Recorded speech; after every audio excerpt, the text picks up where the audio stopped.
Heavenly Father, please help guide us and lead us this morning. Thank you for this beautiful day. Only, I think, about 40 days till spring. Thank you for that as well. And God bless all of us in attendance and the residents of the county. Amen. I pledge allegiance to the flag of the United States of America and to the republic for which it stands, one nation, under God, indivisible, with liberty and justice for all. Thank you. I have first call out to the public. Anyone wish to address the board at this time?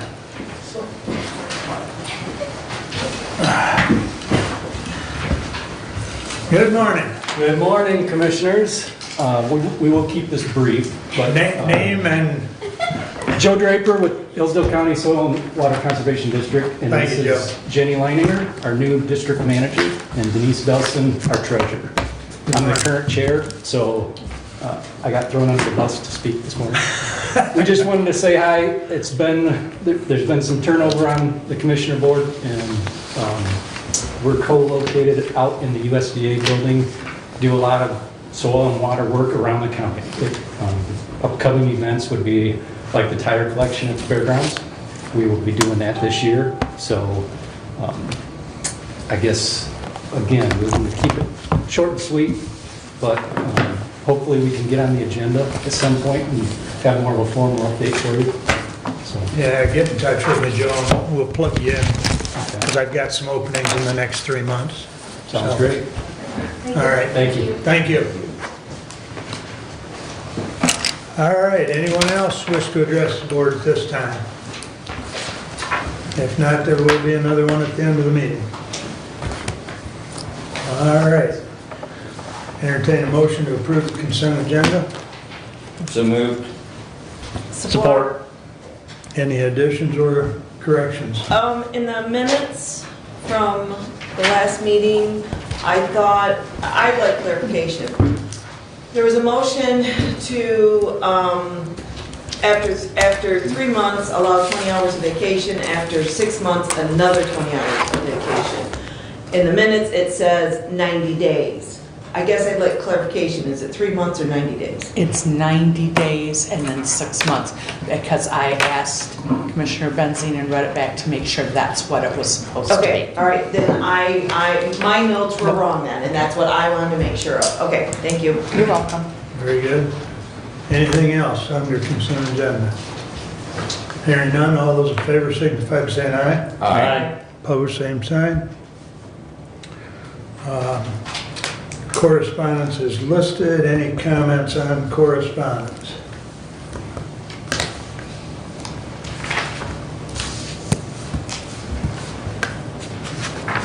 Hearing none. Moving along. Regular agenda.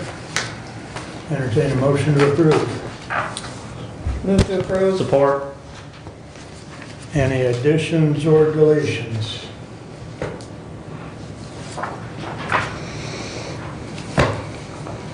I will note that since Doug's not here today, I will take up 22-21 when Bruce gives us that update on the rec planning grants. So, is there any other comments on the agenda? Hearing none, all those in favor signify by saying aye. Aye. Opposed, same sign. All right. Tim, you're up. Good morning. Good morning. All right, so I serve 3 roles in the county. I'm just going to give you background before I get into the crux of this matter. I'm juvenile court referee, that's one role. Juvenile court administrator is the second, and chief administrative officer of the youth home is the third. I'm here to discuss the chief administrative officer of the youth home and the youth home itself. Everything I'm discussing today has to do with the child care fund budget and is within the budget that we submitted last year. Okay. I also want to indicate that also everything I've discussed, I'm cognizant of costs and savings for the county. Everything we try to do is a savings idea for the county if we can. The youth home is a 24-hour-a-day, 7-day placement. It houses juvenile delinquents. We can house up to 15 juveniles at any one time, and it's staffed 24 hours a day, 7 days a week. We staff it with full-time workers and substitutes.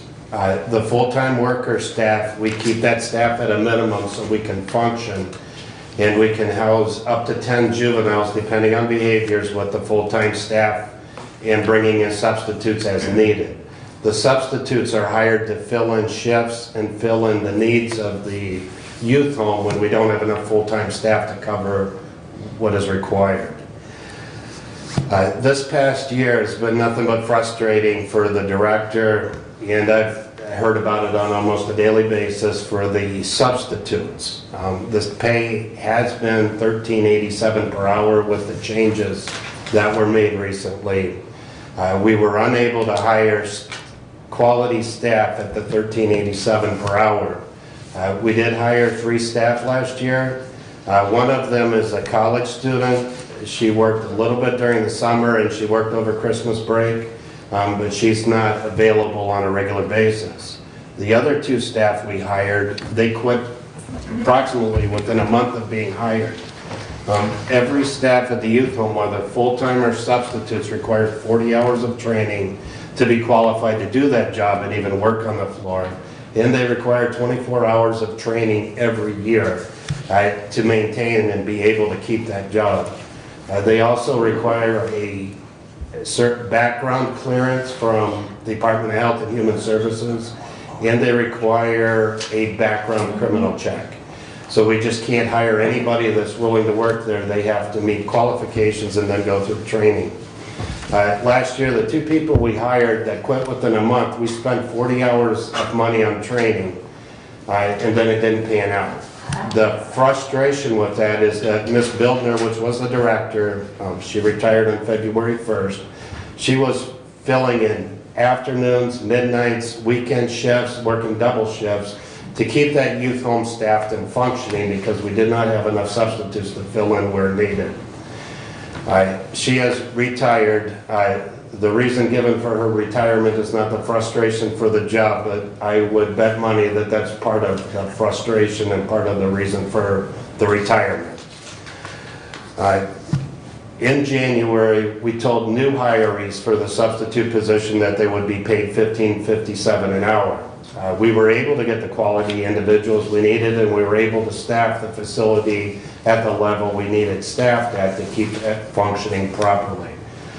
Currently, there are, I want to say, 4 employees that are still being paid $13.87 an hour. I've been told by the clerk's office and through multiple contacts that I need a resolution to raise the pay of the prior substitutes to equal that of the full-time staff and the new hires. It's imperative that we do this. That youth home houses juveniles locally. My probation officers, when a juvenile is housed at the youth home, have to visit them once a week. In the past 2 months, I've received calls from, the first one was from Mount Pleasant seeking placement for a juvenile. The second one was from Kalamazoo seeking placement for a juvenile. And the third and most recent, within the last week and a half, was from Ionia. That tells me that the placement locally is not available. Also, we have a contract with Maury Spear Campus, and there's been a couple occasions, actually 3 occasions, when we weren't able to place a juvenile there immediately because they didn't have the staffing to house a juvenile. So we've got problems with placement.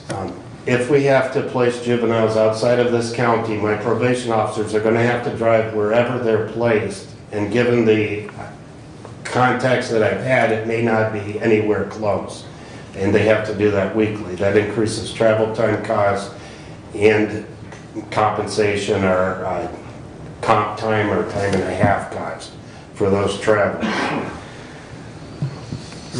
So the crux of it is that $15.57, raising those previously hired, already working substitutes to equal all the other workers, doesn't affect the child care fund budget. It's within budget, in other words. It raises everybody up to the equal pay, and the substitutes do the exact same work as the full-time workers. There's absolutely no reason why the substitutes are being paid less. I asked Ms. Bildner why there was a difference in pay, and what I was told is that's the way it was when she was hired. There's no reason for it or rationale. The second part of this, or the reason I'm here, is because the director has retired. The director has done the juvenile oversight, or the youth home oversight, state reporting requirements, and the day-to-day management requirements. That position can be consolidated into the individuals that are currently working. My position as Chief Administrative Officer can take on the oversight and the state reporting requirements. There's 2 workers at the youth home that can take on the day-to-day managerial requirements. By organizing it this way, it saves the county about $21,000 a year, and that's going forward. It also eliminates the need to find another director at Ms. Bildner's pay, which I have serious doubts that's possible. But at any rate, it eliminates that problem, it satisfies the requirements of the youth home, and it condenses what we have. It also saves the county not only her pay, but also the medical expenses by not having that additional worker. Which, to do this though, there's a couple things. The 2 workers that are going to take on the managerial duties are not going to take them on for their current pay. So they would change to the pay scale and level of our current probation officers. So their pay would increase, and my pay will also increase, the stipend will also increase to cover the additional duties I have. I do want to reiterate again that both of these are within the child care fund budget. The youth home is a court mandated function. Whether we house here or house out of county, we still have to house juveniles according to the state requirements. And the director position being consolidated saves the county $21,000 a year or more. And I'm happy to entertain questions. Mr. Chair, I would say, refer you to the email I sent out this morning. I asked for an analysis of the cost savings, and based on that analysis, Tim Dixon's annual increase would be $31,000. Knapler's increase would be $10,000, and $10,233.60, and Rudnick's would be $10,233.60. The FICA Medicare and Retirement was also added onto that, and it compared to what Rhonda Billner was making plus her FICA Medicare Retirement Health Insurance, and the cost savings on this analysis was about $6,600. Okay, so there's a couple of things. I'm already receiving a stipend, so the increase that has been indicated also includes what I'm already receiving. No, you're currently receiving $6,890, and your stipend's gonna go to $38,090 is what the analysis here came up with. I thought his No. email said his stipend would go to $600 per week. So you would have to subtract his current amount from that. Did we have it, all right, I'm sorry. Yes. I will, And I didn't double check that. and I looked at those numbers, Commissioner. The other thing that doesn't account for as well, and Tim has mentioned this, is should we not spread those duties out amongst those other 3 individuals, you're gonna hire a 4th individual who's going to also potentially have health insurance costs, and that minimum cost on the cheapest plan would be an additional $7,000 at an individual rate cost Yes. to the county. So, and that's on an individual cheapest plan Ms. cost. Bildner's medical cost for the county was around $14,000 per year. I obtained that from Mr. Ringman. Correct, that's what I have, And that's that what's would on be, here. and that would be saved. The total wages, when you consider stipend and the increase in wages, is less than what Ms. Bildner's salary was. Correct. And Correct. then also when it's less, there's Social Security, Medicaid, and retirement benefits that are less as well. Correct. So again, that's just what I gathered, and I wanted to share that information. My concern is your position's ability to absorb all that work for the amount of pay, and what kind of hours per week does that take to get that accomplished? Okay, so I'm on salary. Because of these changes, I've already been working nights and weekends and early mornings when I wake up to address these issues. I don't expect that to change. I'm not somebody that works from 8:30 to 5 and forgets about it. If I have work to do, I do it. This is going to be tested on a 3-month, a 6-month, and a 12-month basis. It's going to be reviewed to make sure it's still functioning properly. If it's not functioning properly, it's going to have to be revisited. I did speak with Mr. Neffler, Ms. Rudnick, and I as well, and know that if we have to go back to the way it was, the pays are going back to the way it was. Everybody's aware of that. Okay. In other words, it has to function in a way that satisfies the state. The state does yearly audits, and there's some other audits that go on with the fire marshal and so forth. But the state is, we have to satisfy the state that everything's functioning properly.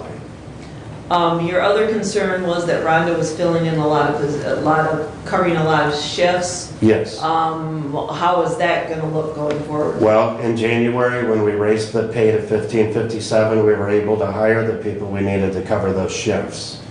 The problem is, like McDonald's, they pay $14 an hour, this is what I'm told, and you tell them when you're able to work. A lot of facilities are doing that, at least fast food facilities and so forth. In our facility, you're on call. If we call you and say we need you to fill a shift, you don't know when you're going to work or how often you're going to work. So we have to compete with that. Now the jobs are different, but we still have to compete with the ability to pick your own schedule versus not knowing what your schedule is going to be. But to answer your question, with that pay raise in January, our substitute problem has been addressed and fixed. Okay, thank you. Mike, I would have a question on that rate that you picked, the 15.57. That's not on our current schedule anywhere, Tim. Was that the previous rate before the change? No. So what happened?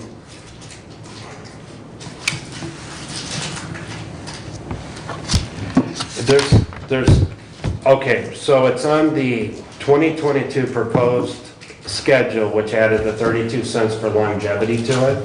It's in level 7, year 2, and that is the non-union paraprofessional level. Okay. We don't have longevity.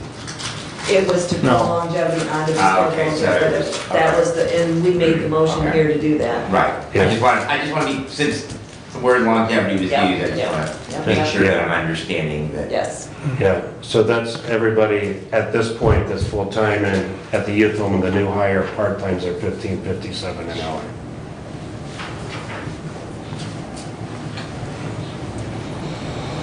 You got any more questions, Brent?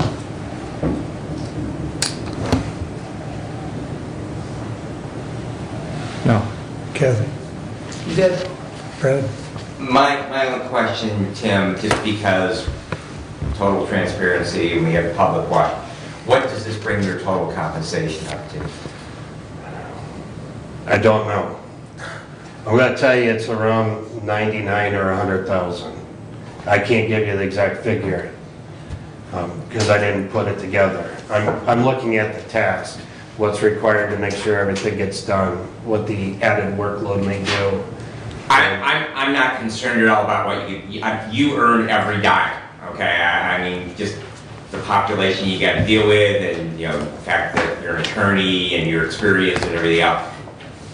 One of the things that happens often in county government, I've often pointed out with county clerk, it's difficult to see because they are paid from different pots of money. It's Yeah. hard for the public, and every one of us, public wants to see our paycheck, at least they can see the gross dollar amount because it comes from the public purse. That's the only reason. And again, it's not directed any criticism of what you're being paid. I would just like the public to know, since we're giving you an additional, whatever the difference is between your current stipend up to the $600, what your total compensation is. Yeah, and I'll address one thing. So for most of the public, they can work second jobs and do other things. In the judicial role that I'm in, and that goes for Miss Ray as well, we are unable to do any extra work. This is where we're at, and our income's limited. Judges make quite a bit more than the referees and the magistrates, but the requirements are exactly the same for what we're able to do outside of the office. So that's most likely a factor involved in those decisions for pay, at least on the magistrate referee level. Thank you. You're welcome. Tim, do you recall, I know like Jessica's, part of her is picked up by the state child care fund. Yes. Is any of yours picked up by the state child care fund? Okay, so everything at the youth home is picked up by child care fund. Okay, there's also I'm trying to think of how they call it because it's not administrator, referee, but there's also a stipend the state gives for being involved in their child care fund issues, the intensive issues. That's a fixed amount. I want to say it's like $17,000 a quarter. Okay, and then there's anything that's intensive, in-home or out-of-home placement is child care fund related. Right. I don't want to use the word anything loosely. It can't be for maintenance or repairs and so forth. Right. But it's all child care fund related and it is reimbursable. Okay, thank you. You're welcome. So to piggyback that question, your stipend would come out of the child care fund? Correct. The additional stipend, or probably the whole stipend, because it was already, had to do with had to do with the youth home, is that correct? Correct. So that whole stipend actually gets paid for out of the child care fund? That is correct. Okay. And the child care fund is funded partly by county allocation, but also partly from the state of Michigan. Correct. It's roughly 50/50. That's the goal, is 50/50. Right. That's what I said, it's roughly 50/50. Yeah. Yeah, when we don't have control of where the juvenile is placed, and that's the benefit of our facility, the Department of Health and Human Services would be placing. And when they place, we don't have control over the cost. I shouldn't say they would place 100% of the time. We can find facilities that place a child in. But when a child's turned over to them for placement, which would happen if we didn't have that youth home more often, they place where they find a placement, and the costs are uncontrollable on our side. Yeah, sometimes upwards of $300-400 a day. Yeah, and if they place in a residential, it can be up to $900 a day. And we've had a couple juveniles that could have been in a residential. All right, any more questions for Tim? I think everyone received Tim's description of everything that's going on, and he's got a conclusion there that talks about the different wage or level changes and the stipend that we've been discussing. I think for tracking purposes and for Carol, we need a motion. I think we need 3 motions, if we can, to simplify That'd be fine. things, so. If you want to start, because we need that for tracking purposes for payroll. Yes, I move to approve the juvenile youth home to pay their part-time individuals $15.57 an hour, which is the non-union paraprofessional level 7 year 2 wage. Okay. That would be for substitutes and part-time workers. For substitute, right, I said the part-time. Okay, I'm sorry. Oh, I second that. Thank you. We're leaving it to budget. Any discussion on the motion? All in favor, signify by saying aye. Aye. Opposed, same sign. Please continue. I move to approve the increase in wage to the supervisor of direct care staff and the assistant to the supervisor to level 6, year 2 on the professional managerial pay scale at a rate of $20.49 per hour. Second. My only question is do we want to list those individuals, or are you comfortable with just, I'm comfortable with the titles, or Okay. with their job position titles, I guess. Yes. What was the hourly wage on that again? $20.49 per hour. Thank you. Does that motion need to be amended to say that this could sunset if they choose a different structure out there? My concern is if they keep those titles and they still add a director, they keep that pay. So I don't know how you adjust that motion to make sure that if we end up hiring a director out there, they go back to the non-managerial schedule, level 7, year whatever. Could you add barring staff changes, or not staff changes, but managerial structure? But my concern is if you add a youth home director out there, you're still gonna have a supervisor Well, I of think, direct care and assistant to the supervisor. So you're still gonna have those titles. I think we could maybe address that. If Tim ever came back and said we need to hire a supervisor or a director at the youth home, then we've got some other action that we need to. I understand, but my concern is that the director gets hired before it gets adjusted, and if this board still isn't here, how are we gonna track it? Because as we know, there's hiring going on prior to approval, and it ends up getting backfilled and/or smoothed over or whatever. So how do we prevent that from happening in this case? That's my concern. Brad, go ahead. I just wanted to support Commissioner Smith's position. One of the things that happens is that we are in these chairs for a very limited period of time, and then many times we are trying to reconstruct. In fact, under my report today, I have a similar thing where how do we track what was done, what was the intent, and what have we done historically to track something. So I completely agree with her. The other thing is, in speaking to Mr. Dixon, is can we somehow document with your employees the understanding so that you have documentation, we have documentation, that in the event that you hire a director, that we are not going to hear from them, and they can leave if they want to at any time. I mean, we have at-will employment in Michigan, not slavery, but I don't want to hear, or I don't want the people who sit in these chairs to hear, 2 years from now, you're cutting my pay, so I'm leaving because of what we're doing here today of raising these pay in lieu of having a director. So I don't know what you've done internally to document that, Tim, but I would appreciate if you could share that with us,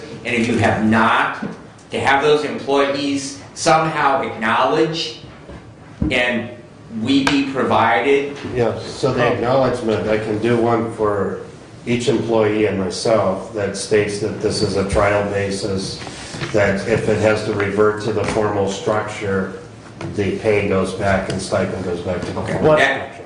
That would be appreciated. Thank Tim, you. what was their job titles before this change? Direct care staff.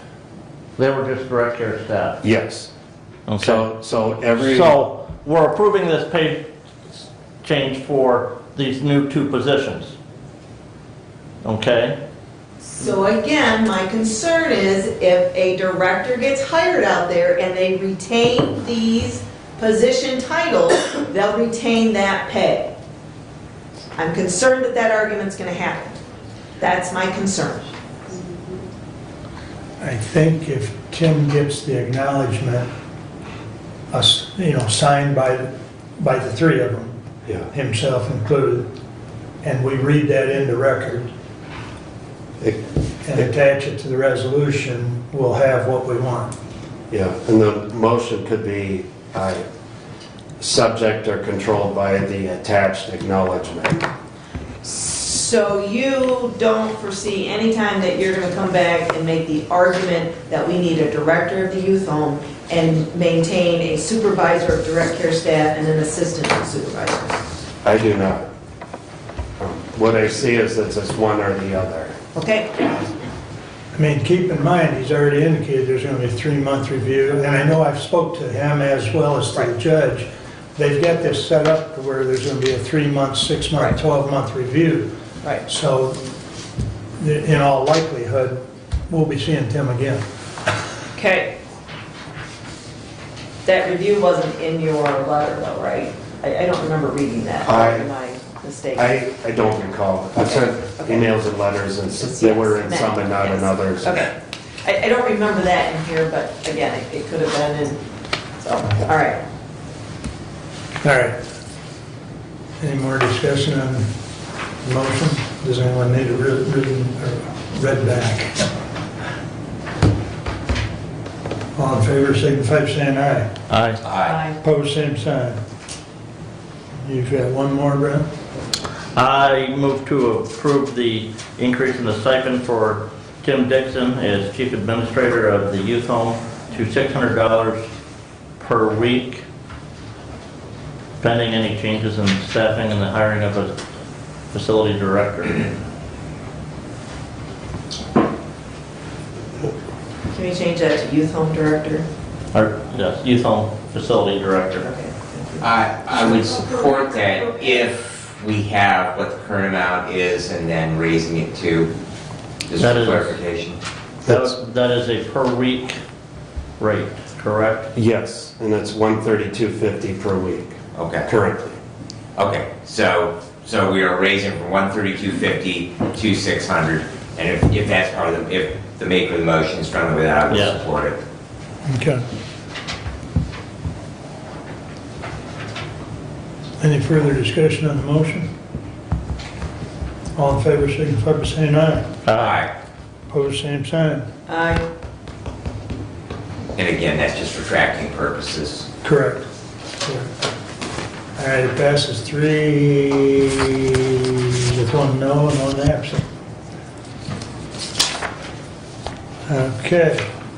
If you could get that acknowledgement to us, Tim, before the next meeting, we will get that read in because we will follow these motions up with resolutions as well. Very good, I will do. All right. Okay. Thank you, sir. Thank you all. All right. Mr. Caswell, you're up next, sir.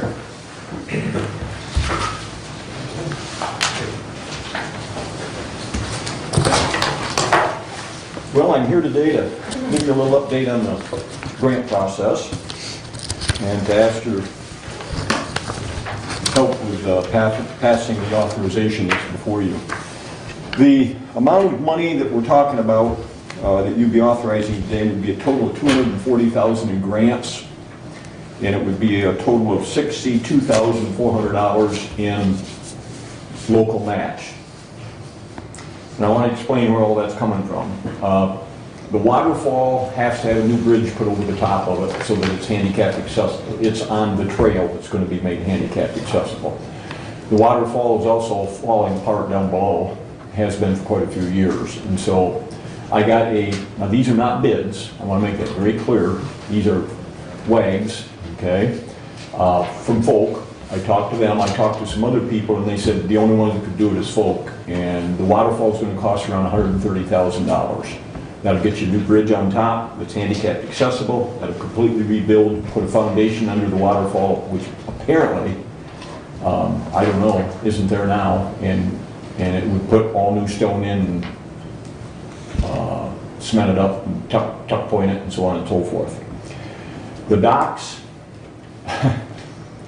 are probably the mother of all wags. It's going to be about $110,000. I went down to Alumispan, and they said, well, if we can even, and I explained this is going to be like a year and a half out. They said, if we can even get the material, that'll be the first thing. The second thing is we have absolutely no idea what it's going to cost. Prices are going right out of sight every time we get new aluminum in. So they gave me a bid. Now this is a bid for just the docks and the walkway going down. It did not cover railings on the walkway, okay, so that handicapped accessible people could get down and onto the dock, and it did not include railings on the dock. And also there's been a desire to have seats on the dock so that someone who's disabled could sit while they're fishing. So I took that roughly $51,000 and I made it 110. Okay? I want to make sure we got enough money that we're going to be able to do what we can do, and I'm just keeping my fingers crossed that that can happen. The trail, I talked to the road commission. They've been very cooperative. The state indicated to me that they'd like to see crushed limestone on the trail, not asphalt. They said asphalt with the tree roots and everything else that you get on trails breaks up and you're constantly replacing it. Crushed limestone works a lot better, and it works fine for wheelchairs and walkers and so on. That's going to cost around $15,000 to put crushed limestone up there. The road commission indicated that they would do in kind of $5,800 for the labor. It wouldn't be charged. So we can use that as in kind costs towards our local match. There's also going to have to be a little bit of work done on the far east end of that trail. It's going to have to be built up a little bit. It's kind of collapsed, hasn't been used in quite a few years, so that it comes all the way around and back down to the road. And I've got, if you want to see it, I've got a map here that I can show you.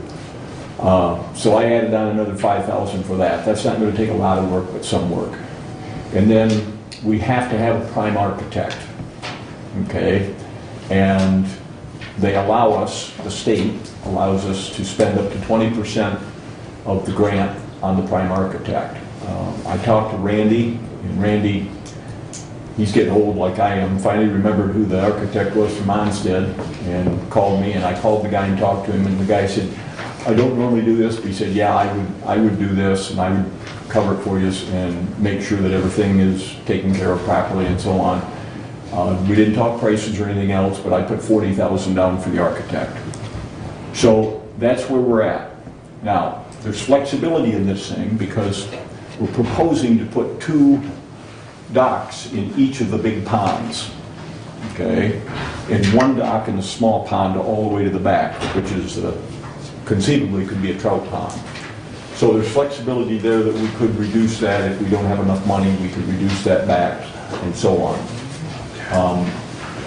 We had a very good relationship established with the disability organizations in the county, Spark, Key Opportunities, Lifeways. They've all written letters of support for this. When I talked to Tammy at Spark, she's the one that came up with the idea of putting the railings on the handicapped accessible ramps going down to the docks and having railings on the docks.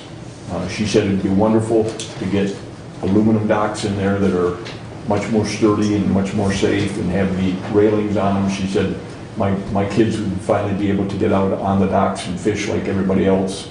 And quite frankly, on the free fishing days that we have out there, Beth is involved with that, my wife, and she said the same thing, that there's kids that they just don't let them get out there because they don't think it's safe for them. So that'll be a good plus. I contacted Representative Fink's office. And explained to him what we were doing. He sent us a very nice letter of support.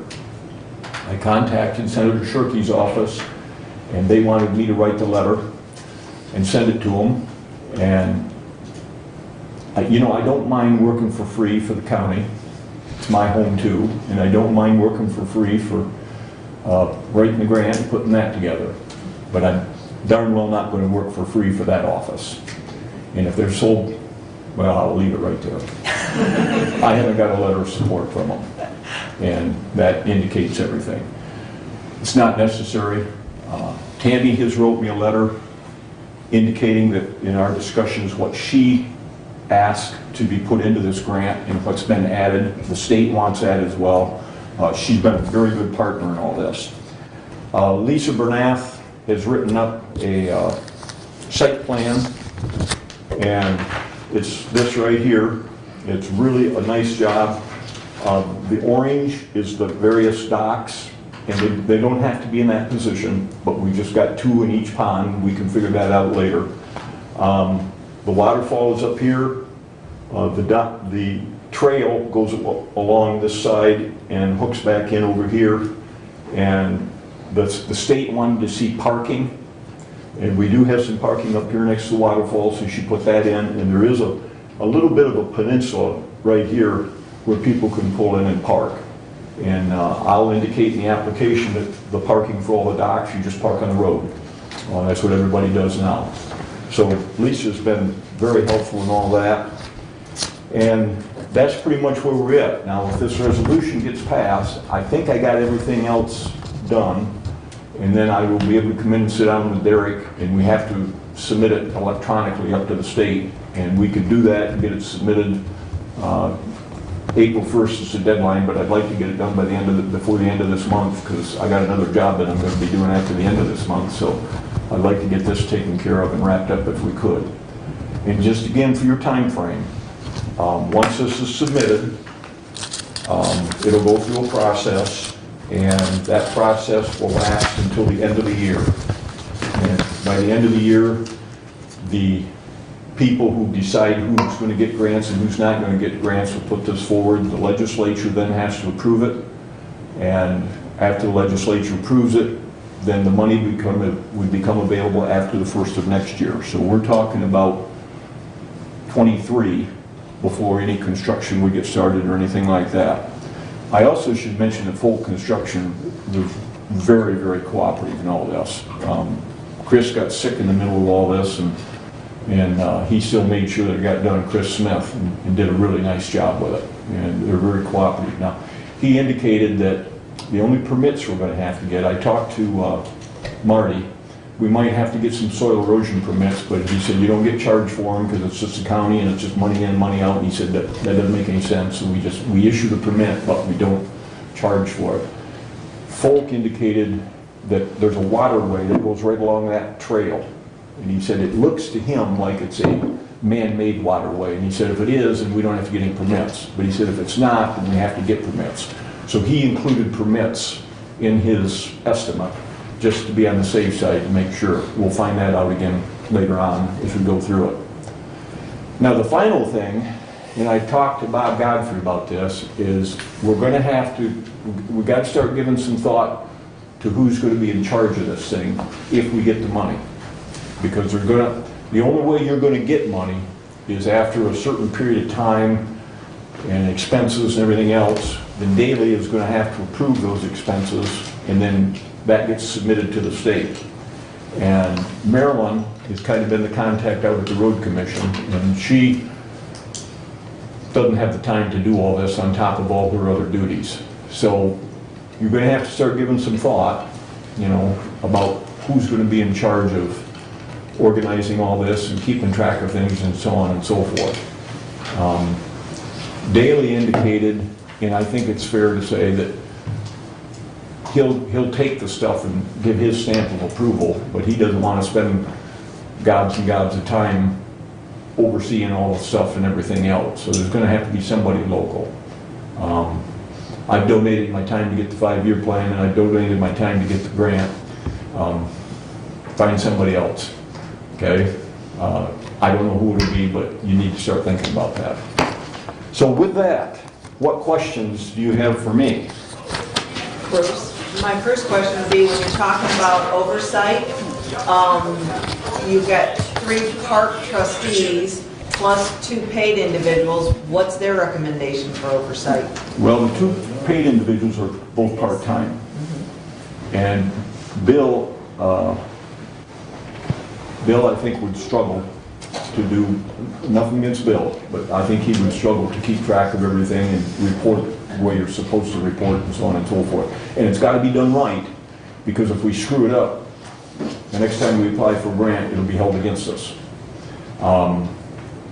The other guy that they have, I don't think he would be able to do it either. The three road commissioners, respectfully, Commissioner, I think you should talk to them directly. I'm not going to get in the middle of that tussle, okay? That's up to them.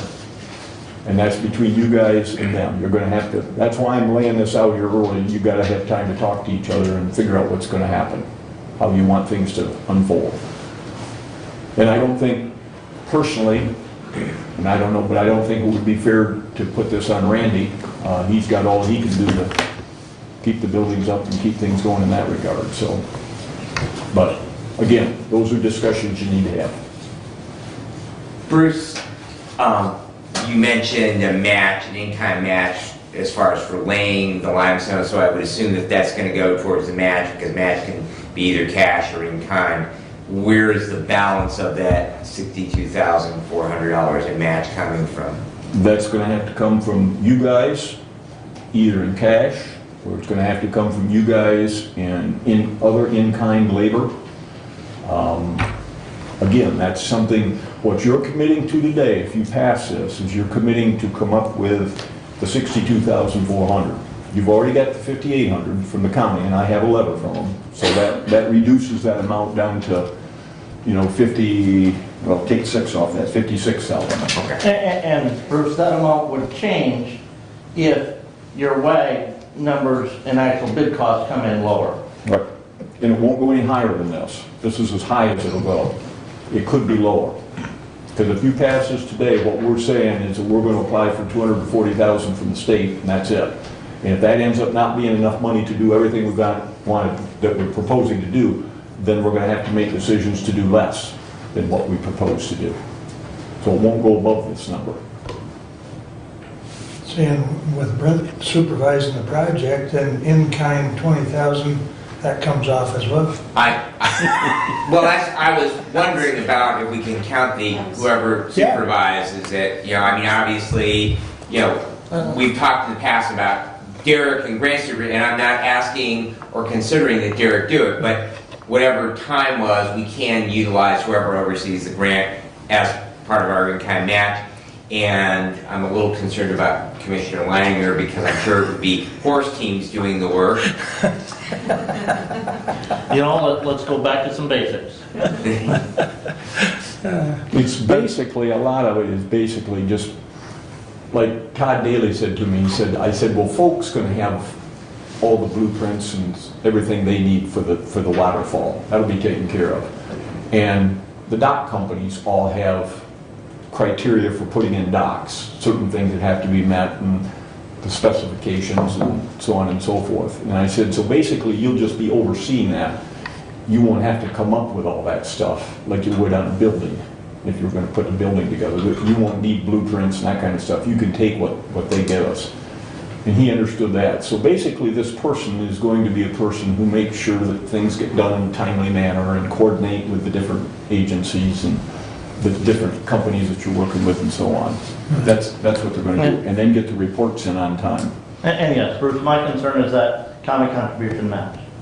The what? The $62,400, which the $5,800 reduces that to $56,600. So now we're down some, because we didn't set any general fund money aside this year into any capital improvement project fund.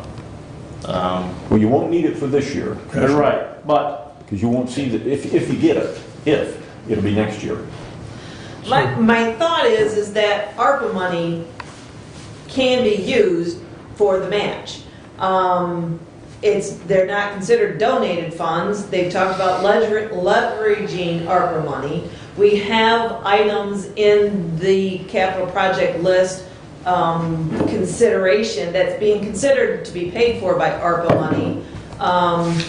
we have park stuff in there. I'd have to look to see if any of these particular items are part of that. I think they are. So, if paying for the match out of ARPA, I think would not be a problem.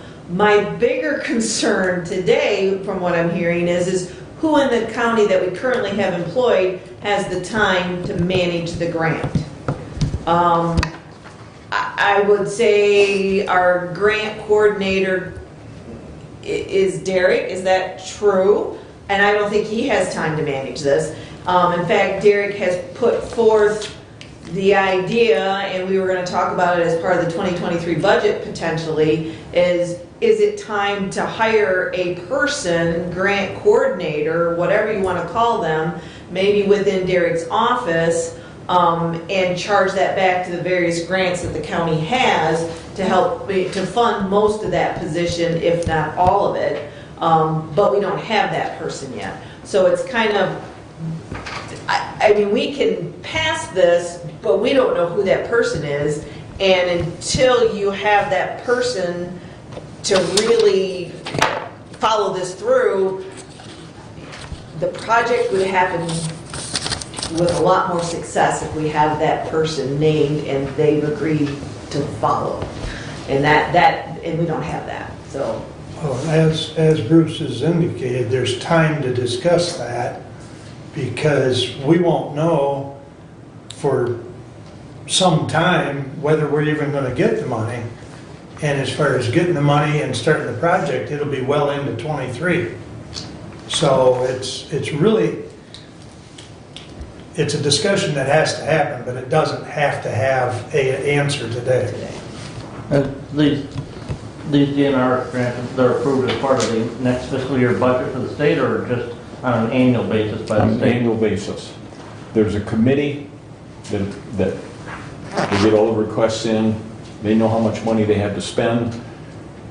They have priorities that they want to accomplish around the state, and they fund those priorities first.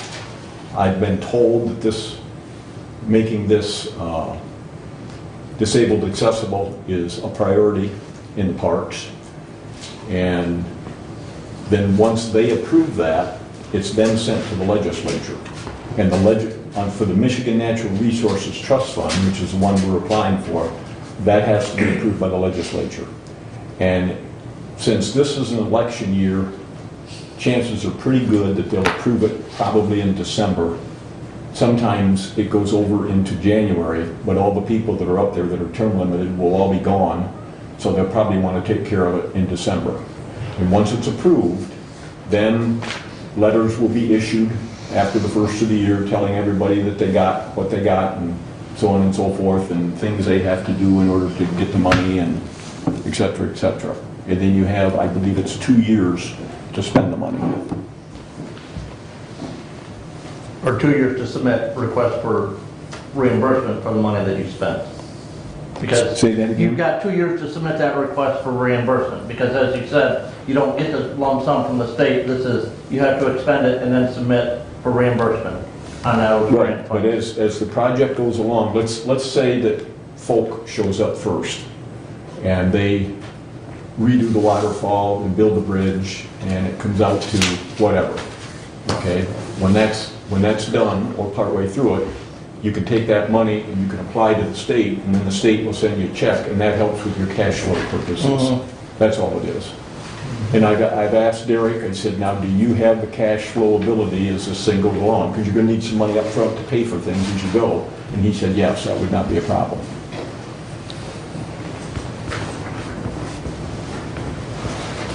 Is there any further questions of Bruce, or are we ready to read this resolution? And I left the house this morning, and my wife says to me, she said, well, if they don't approve it, then your work's done. And I said, you're absolutely right.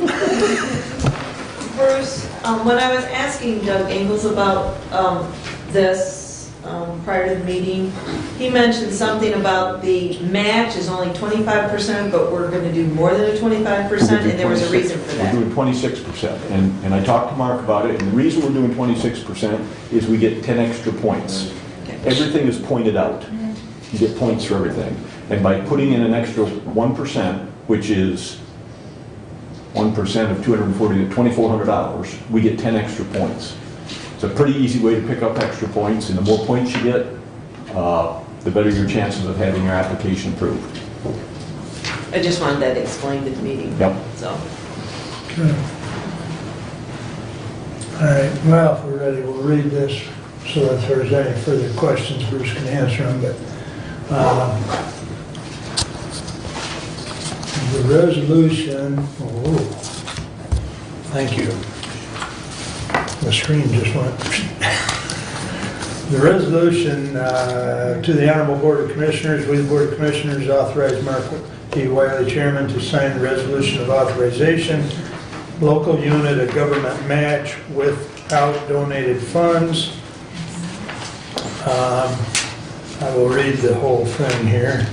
Authorization, local unit of government match without donated funds, Resolution 22-021, February 8th, 2022. Whereas Hillsdale County supports the submission of an application titled Trail, Waterfall, and Dock Improvements to the MNRTF, which is Michigan Natural Resources Trust Fund Grant Program, for development of ADA accessibility at Lewis Emery Park, and whereas the proposed application is supported by the community's 5-year approved Parks and Recreation Plan, and whereas Hillsdale County is hereby making a financial commitment to the project in the amount of $62,400 matching funds in cash and/or force account, and now therefore be it resolved that Hillsdale County hereby authorize submission of a MNRTF application for $240,000, and further resolves it makes available in financial obligation the amount of $62,400, which is the 26%, of a total $302,400 project cost during the 2022-2023 fiscal year. I move for adoption. support. Thank you. More questions and/or comments? Brad? My only comment is in regards to, our matching portion. And I just want to be clear that I've said previously that I'm not ready to obligate any ARP funds. So we are just simply, this is a general funded obligation. We'll figure out later, I guess, where the money, what pot of money that is going to come out of. But, we are going on the hook for about $56,000 applying for this. So I think it's a worthwhile project. I think that it definitely is in tune with the recreation plan that we've approved. And that park gets a tremendous amount of use, and anything we can do to increase the accessibility to the citizens of our county is a good thing. So I am very supportive of the project. I'm just a little in the dark of where we're coming up with the $56,000 at this point. I would concur with that. If we had to decide today, I'd be voting no, but we've got Correct. time to work on And this. that's why I wanted to clarify my point. That is my concern, is the 56,000. Yep, Because yes, we've not made a decision on spending any ARPA. Right. right. And just because it's there doesn't mean we're spending it.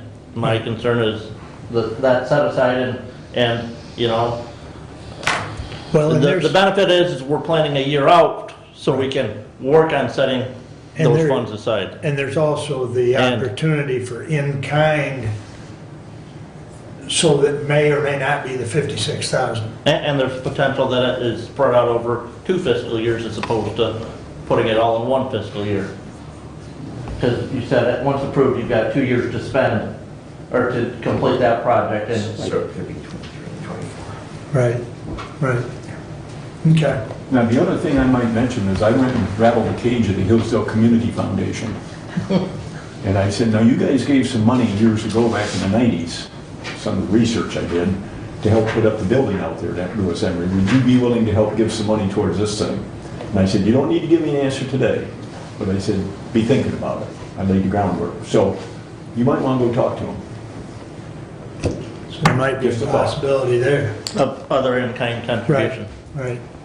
Okay. So having said that, what is considered donated funds? When it says local unit of government match without donated funds, what Okay. is donated funds? If you get money from somebody else, okay, Hillsdale Community Foundation. if you get money from somebody else, those are donated, and there's a separate resolution from this resolution that would allow you to accept those funds and make it part of it, Okay. that you can pass later. Okay, all right, So if you're able to get donated funds, I'll be back, okay, There'll all be right. another resolution. Okay, all right. and you can go that direction. We didn't have those at this time, and that's the reason I'm That would bringing be this. after you're done with Pittsford schools, right? What's that? That would be after you're done with Pittsford schools that you would be back. Well, Well, my question would be to go through the community foundation, a grant would have to be written. A grant application. I don't know that.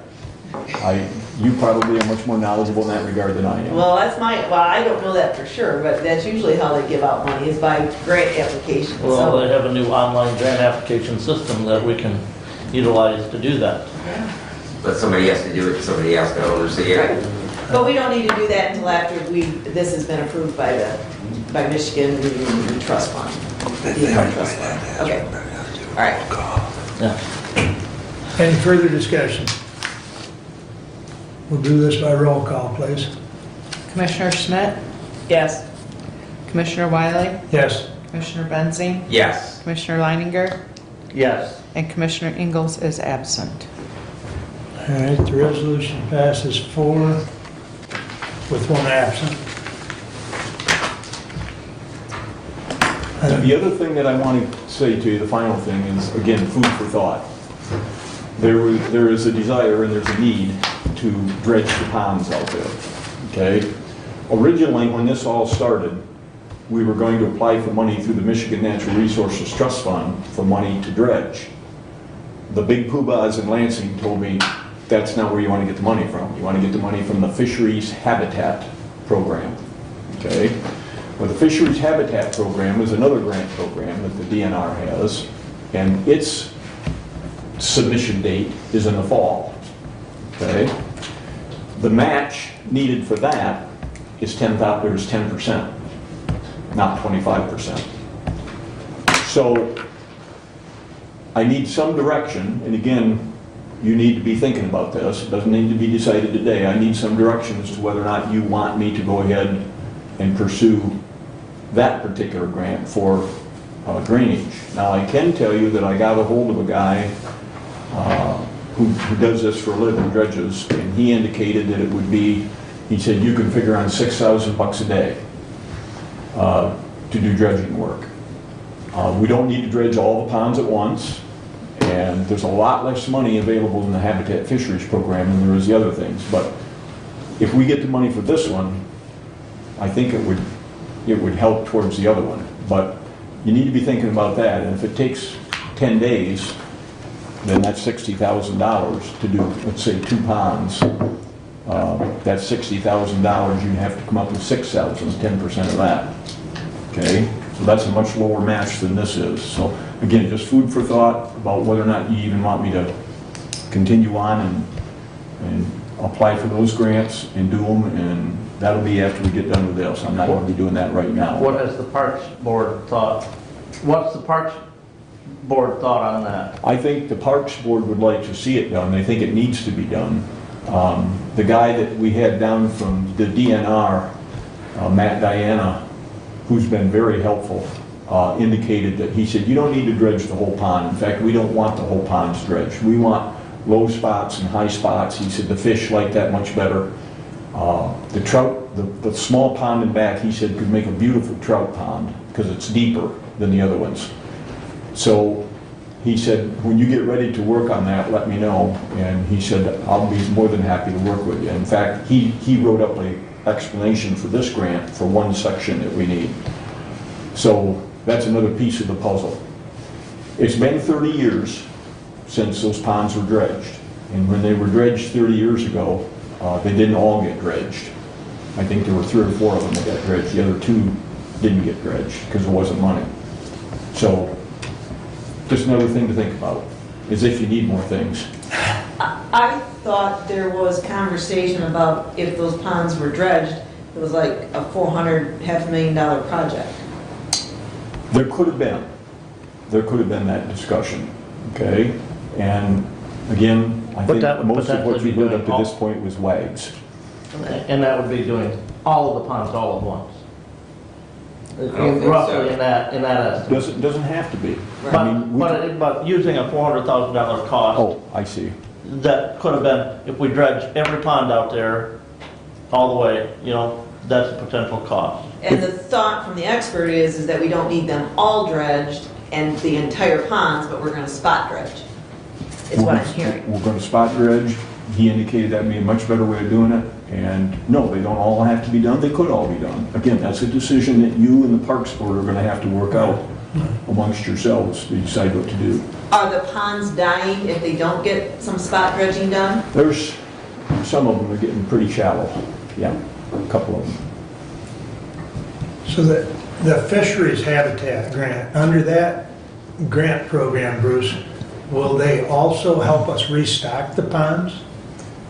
They wouldn't restock, no, but Matt Diana said that wouldn't be a problem working with the DNR. And he said we'd be more than willing to do that. Okay, so there is a system Yeah, of some kind, okay, that's separate, outside Right. the grant program. right, okay. And are you saying that that grant needs to be applied for by the fall of this year, 2022? Yep. And when would you have to start on that? And were you gonna take that on? After we get this thing submitted, then Submitted, I'll then, start okay. looking into that, if you want me to. Or if you want to get another grant writer, that would be more than fine. We like your price, Three months, Bruce. three Yeah. months. You're not much, Kazo, but you're all we got. All right, Okay, thank you very much. Very good. Appreciate your The support. only better grant writer would be someone who would actually pay us to be that grant writer. So, We're working on that with Bruce. thank you, Bruce. All right, thanks for your patience, Judge. No problem, or you come on up here with me. I like Bruce's price, by the way, I may be giving him a call later. All right, well, good morning, thank you guys for having me. So Laura and I are coming to you today to inform you of a couple of grants that the district court intends to apply for. I'm going to let her take point on the first one regarding the veterans grant that we're applying for. But before I let her give you all of the good information on it, I just wanted to make sure that you're aware that I think as I've talked to all of you and made it clear when I was running for this position as well, that post-conviction services are near and dear to my heart and specifically something that I wanted to make changes with here in the district court to serve the community here. The veterans population that we have been serving, and granted, it is not a huge number. We have a large veterans population here, but in terms of who I'm servicing, in terms of individuals that have convictions, we're always roughly about a dozen is what our numbers are showing. But what we're finding is that for probation services, we just aren't able to offer, with what we currently have, the connections that we have the potential to get here in terms of this grant. So there's a lot of things that have happened here in the county recently that some of you are aware of. We have a Veterans Coalition. Of course, I see Renee back here. We have our Veterans Affairs Office. But there's a lot more activity in terms of the veterans population and collaborating. The courts was one of the areas where they found, and I was approached, that we lacked. Things haven't changed in a long time. We've been stagnant with the services that we've been able to provide and coordinate for veterans. So the basic of this, first of all, before I have Laura present on it, so that everybody can take a deep breath, there's no match. This is something that isn't going to be me coming and asking you for any type of money on. And it's relatively small in comparison to the other grant that I'm going to speak with you about as well. So Laura, if you want to give me some of the information, then we can answer questions on that one. Thank you, Judge. Basically, the fund that we're talking about for this grant is the Fiscal 2022 County Veteran Service Funds. And this would be administrated through Renee's office, or she would be the project director in any event. These funds basically are made available in order to connect veterans with their federal benefits. This is a part of our population that sometimes has needs as a result of the service that they've given to our country. The good news is that there are a lot of services available out there. And so, the purpose of this fund is to try to connect those citizens with some of the benefits that are available to them. We're basically talking about two pots of money here. First, there is $26,683.64, which could have been applied for at the beginning, and it wasn't requested. It's there to be requested, and so we're hoping to take advantage of that. There's also a supplemental award in the amount of I believe it's $8,648, which is potentially available too. So this is sort of the source of what we're asking for. We don't know if all of this will be available in future years. We certainly hope so. But in any event, we're trying to do what we can with what's available. We have a wonderful group of citizens in this county. The Veterans Coalition of Hillsdale County, Corey Murray, if any of you know him, is active in that group. We also have Alyssa Harris from the VA, who's just done a terrific job of coordinating and bringing everybody together. In the interest of specifically helping those veterans who find themselves in the court system, we've convened a justice-involved veterans subcommittee to deal with that, and that's the subgroup who's been sort of spearheading this project. So specifically, what we're looking to do in our court, we did a rough head count in our probation department of how many of our probationers have served, and our estimate is 12. Of course, that number can go up, it can go down, but we were in the spirit of having more intensive probation supervision going. We are estimating an additional probation officer at 8 hours per week at the base rate of $19.14 per hour plus Social Security and Medicare. We're estimating an annualized cost of that at approximately $8,500. We would also look to cover the cost of tethers, SoberLink, and testing, respectively. That would be $7,350, $8,835, and $1,200. These are normally costs that the probationers assume. However, because we're looking to kind of alleviate that cost and direct those probationers in the direction of some of their benefits in the hopes that they can take advantage of those benefits, address some of the concerns that led them to get involved with the justice system, we'd be looking to cover those costs. We also are looking at assessment costs. Specifically, we might have a need for alcohol assessments, domestic violence assessments, those sorts of things. Mileage reimbursement for a probation officer, as people in our subcommittee have repeatedly told us, and as I'm sure you all know, there's a need for transportation in the community. There are people, for whatever reason, who don't drive. Well, it could help our probation officer perhaps transport these people where they need to be going. We also, although this would not be a statutory treatment court, we anticipate incentives. Maybe some, gas cards towards transportation needs, graduation gifts, graduation party, that type of thing. That's kind of similar to what you'd see in a traditional treatment court. I also want to explain the distinction between what we're trying to do here and a treatment court, because as you all know, we do have treatment courts available in Hillsdale County. Treatment courts are statutory. And they are very specific. There are statutory guidelines for somebody to be eligible to join a treatment court. One requirement is that they have to actually want to do it. They have to say, can I please, join this court supervised treatment program to address the needs that got me here. Well, some people don't want to. We also have, there are exclusions for violent crimes. Okay, we're not intending to exclude people who've committed violent crimes. They may, need the services of this intensive probation more than anybody else. And there's also generally a requirement that the person's offense, in order to qualify them for treatment court, be related to their substance use disorder. And we're anticipating that this probation track could be available for somebody whose offense has nothing to do with substance use whatsoever. So in other words, this is not a formal statutory treatment court. Anybody who's eligible for those programs that we already have, we'd certainly, refer them to that program. What we're trying to do is, okay, we've got a subset of our probationers who have these needs. Some of their needs may be connected to some of their experiences serving in the military.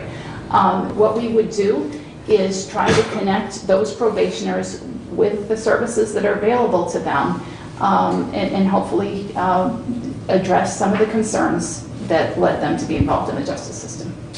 Thank you. Do you guys have any questions about that grant specifically that we're applying for? Is that, I do have a question. Is that a grant we're already getting? I thought the Veterans Affairs Board was already getting that grant. This is money that hasn't been used or currently requested. So it's sitting there, available for request. What do you mean, used or currently? It hasn't been requested. Is it residing within the county or is it residing up at the state? So it's both. This is money that is available on a reimbursement basis, but it was already requested By Hillsdale County? by Hillsdale County, but not this portion of it. There are funds available. Not all of the funds that are potentially available were asked for, so we're asking for more funds to be made available. All right, so I just want to be clear. We're not taking money that the Veterans Affairs were using for other things and we're counting on. No, Okay, absolutely. That's what I want to make sure. Absolutely, Kathy, good question. A couple of people actually asked that. Okay. No, we want to work with the Veterans Okay. Affairs Office, not hurt them. Okay. Thank you. Thank you, Your Honor. Thank you, Laura, for both coming here today. I really appreciate your willingness to come to this body with grant applications, because we find there's a lot of pieces and parts with making sure other places in county government, and we've had other department heads that are less than willing to be so forthright. So I really do appreciate that, and I really appreciate your advocacy on behalf of our veterans. One of the things that I've become aware of in my work with our Substance Use Disorder Coalition is that veterans who engage services that they are entitled to, that they are significantly less likely to commit suicide. Yes. And so I am really glad to see our courts in that population that have had to interact with them for whatever reason. I'm glad to see that you're trying to get them engaged with those services, because it really, there are some significant sociological benefits that we gain from that. So thank you for that effort.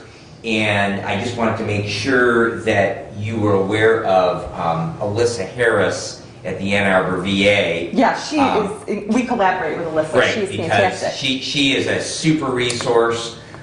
She's very active in our Substance Use Disorder Coalition, and so I'm sure that she would be delighted to lend whatever resources that the VA has available. And I'm glad to hear that you're already working with her. So. She has, Brad, and she is part of the subcommittee that was formed specifically to address the judiciary and needs that have arisen because of criminality on the part of those who have served. So, I mean, that's the goal here. And I know that there have been some issues, so it's not really an issue, but we were asked a question. I think maybe even Chairperson Wiley said, how in the heck are you going to find somebody to work for 8 hours, right? A week hiring somebody? I don't believe that that's going to be an issue. When you're dealing with the individuals who have served in our veterans population, you wouldn't believe the number of people who are just hearing things and approaching me saying that they want to do something to help. And yeah, 8 hours, fine, but they just want to do something to be involved.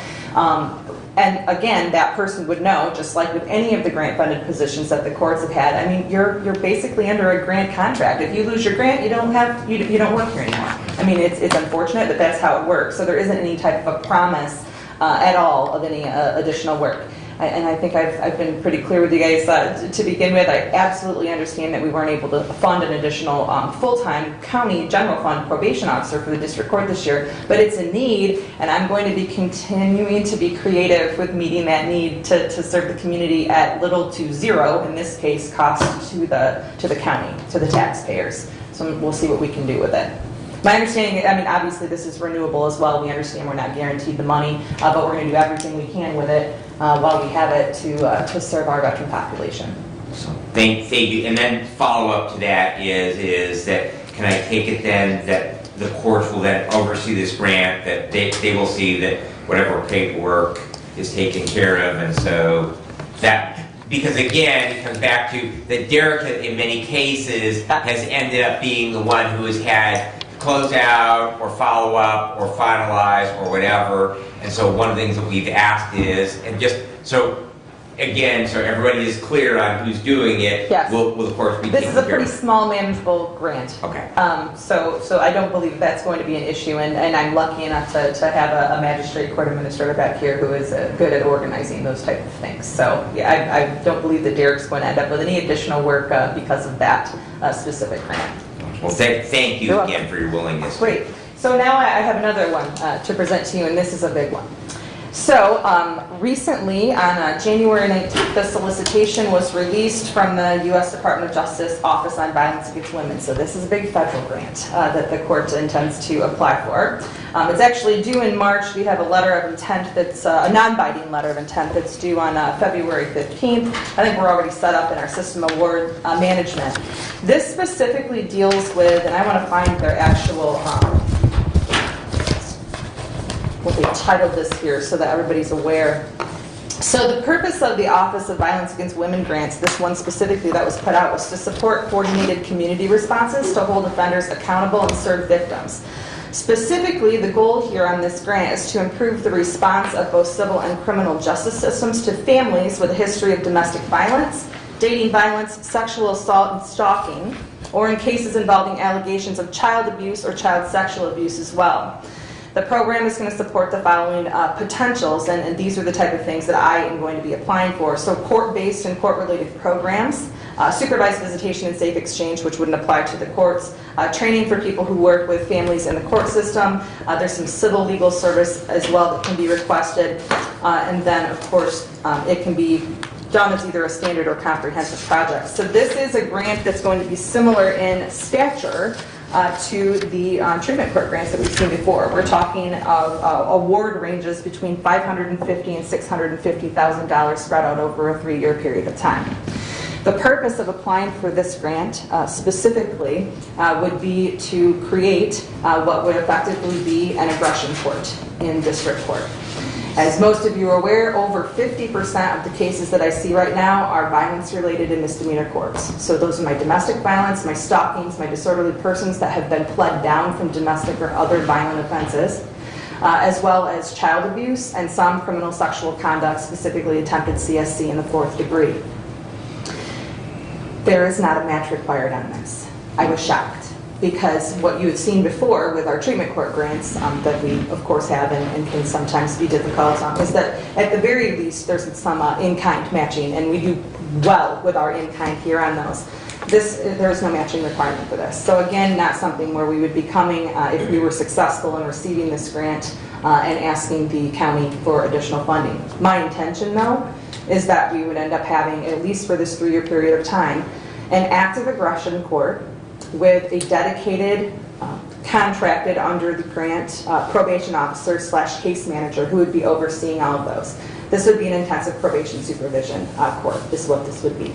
It would operate very similarly to what we see in the treatment court, where we have partners in the community as well.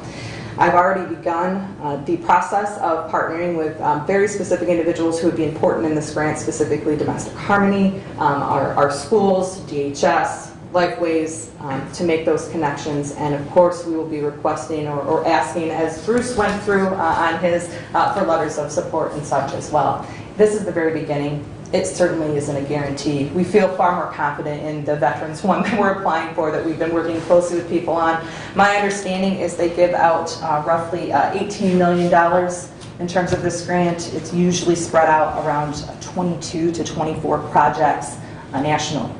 What Hillsdale County has going for it, which some people may see as a disadvantage in terms of us being rural, is that our primary issue doesn't have to do with things like race, or specifically with minorities or with sexual orientation, like a lot of these grants bring up. Ours is simply that we are rural and underserved. So it's something I have experience with in terms of applying for other grants. We have our work cut out for us on this, but I wanted to make sure again that you were informed that we're applying for one of these big ones. And to assure you that where those federal grants often make everybody's butterflies start fluttering about in their stomach, I'm not coming at you asking you for matching funds on this because there are none requested. And just so the board knows, Derek and I met with the judge and Laura last week for about an hour, and some of the questions that have already been posed, Derek and I asked, as far as matching funds, and when the application is due, and who was going to help and, take care of the administration. So Derek's already read in, so just so everybody knows. But Kathy, you had a question? Question is, if there's only 24 projects US-wide, is what I heard, what if you were to get the grant, what's the likelihood of renewal? So if we're looking historically, we have been very successful in Hillsdale. If you've seen, of course, our most recent grant come down for the feds on our treatment courts, we're pretty black and white by the book here. I don't believe that the feds have ever had any issues with us not being 100% completely transparent, and believe it or not, we don't have any problem spending their money. So that's one of the things they look at is, are you actually able to utilize the grant? Are you utilizing it effectively? I don't believe that that's going to be an issue, Kathy. It's never a guarantee, but it is something that we would continually reapply for. And we've been lucky so far, I think, and diligent in terms of the other federal grants that we have received. And I would continue to do that on this one to attempt to keep it. And I know the concern, right? We hire a full-time probation officer to oversee these really intense cases that make up a large portion of my docket. We don't get renewed, and then I'm without a PO. And as you guys are aware, my current probation officer, God bless him, he has roughly 250 to 270, just depends on the month, individuals on probation. This would allow him to actually be a general probation officer and have me move some of these specialized dockets out to more intensive probation supervision, which I'm hoping will make us a more effective and safer community. You guys see the same names in the newspaper as I do. And the same people that I see in court. And to me, and sometimes maybe I take it as not necessarily a personal failure, but at least something isn't happening in the probation system to actually provide rehabilitative services. And I don't want people to think I'm going soft here. We all know that I'm perfectly happy to dole out punitive punishment, that people are certainly still going to go to jail when it's necessary, but you also know how full our jail is. And if we're sending the same people there all the time, when I can serve families on a probation area by hooking them up with services and providing those services ourselves through the court, I think this is a benefit to all of us and to the community. We've never had a victim-centric probation before. This changes the face of how services would be provided to violent offenders in district court. And if I'm hearing right on this one, the finance office would be involved in that record keeping, accounting. Not necessarily. It would be preferable. I had a great conversation with Derek about it. It certainly could be completely and wholly managed through the court, and a lot of them are. But it's a pretty big undertaking when you're talking about a very small in comparison court to other areas that would receive this grant. I would have to know, Brent, it's a great question, what we're looking at in terms of administration. I think it's a little bit different. This appears to be less intense from what I'm seeing on its face right now than the treatment courts that he's currently assisting with. And as you're aware, we have somebody who manages the drug courts currently, but he does do that with the assistance of Derek. I mean, he's a great asset to the county, and with the board's permission, I would certainly continue to utilize him for assistance with that. And a lot of it's just making sure that it's done correctly so that we can continue to get funding. Comments? Just, again, I appreciate your efforts. I'm delighted to hear that you've already involved our partners, Domestic Harmony and Lifeways in particular. I think that, I've spoken to you previously about the possibility of a mental health treatment court. I think that this addresses some of that population. Yeah. And, that aggression is one of the problems that we have with our inmate population, because Yes. they beat up on other inmates.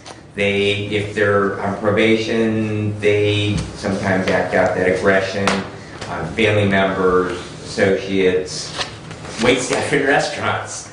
So I think that, it's a great idea, and I like the idea that, there's little cost to us. I won't say there's no cost, because obviously we have to administer it in time. And my only concern, if there is a concern, is just that if the grant ends, that then we have this great program that we've begun, we want to keep it, but then we have to come up with money, and so that's always the caveat. But beyond that, Your Honor, I'm greatly appreciative of your efforts to bring this program to our county. Thank you, Commissioner Bensing. I appreciate it. I think you and I are on the same page. I think every court's a mental health court, by the way. So if it means having a mental health, the mental health component should be integrated into every different aspect of probation tracks and treatment courts. So if we can address mental health needs with the aggression population, with the treatment court population, with my vets, and then on general probation as well, then we're far ahead of the curve in terms of how other counties are handling mental health issues. So you and I are on the same page. So thank you. I appreciate you keeping them out of my ambulance and out of the ER. So, Do you have any other questions for either of us before I head to court? We're all good. Thank you, Judge. Thank you, Laura. All right.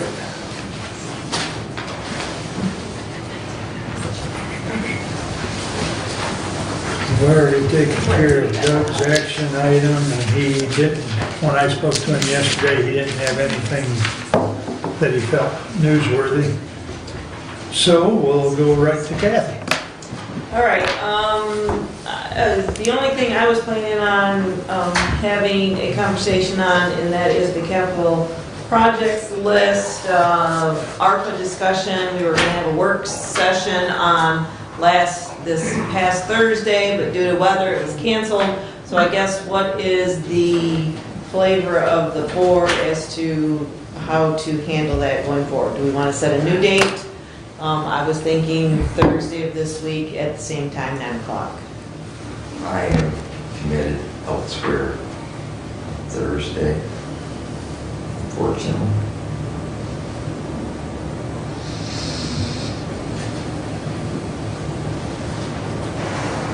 So what would be your alternative? Following Thursday, 17th. We'll still get us in before our next meeting. Okay.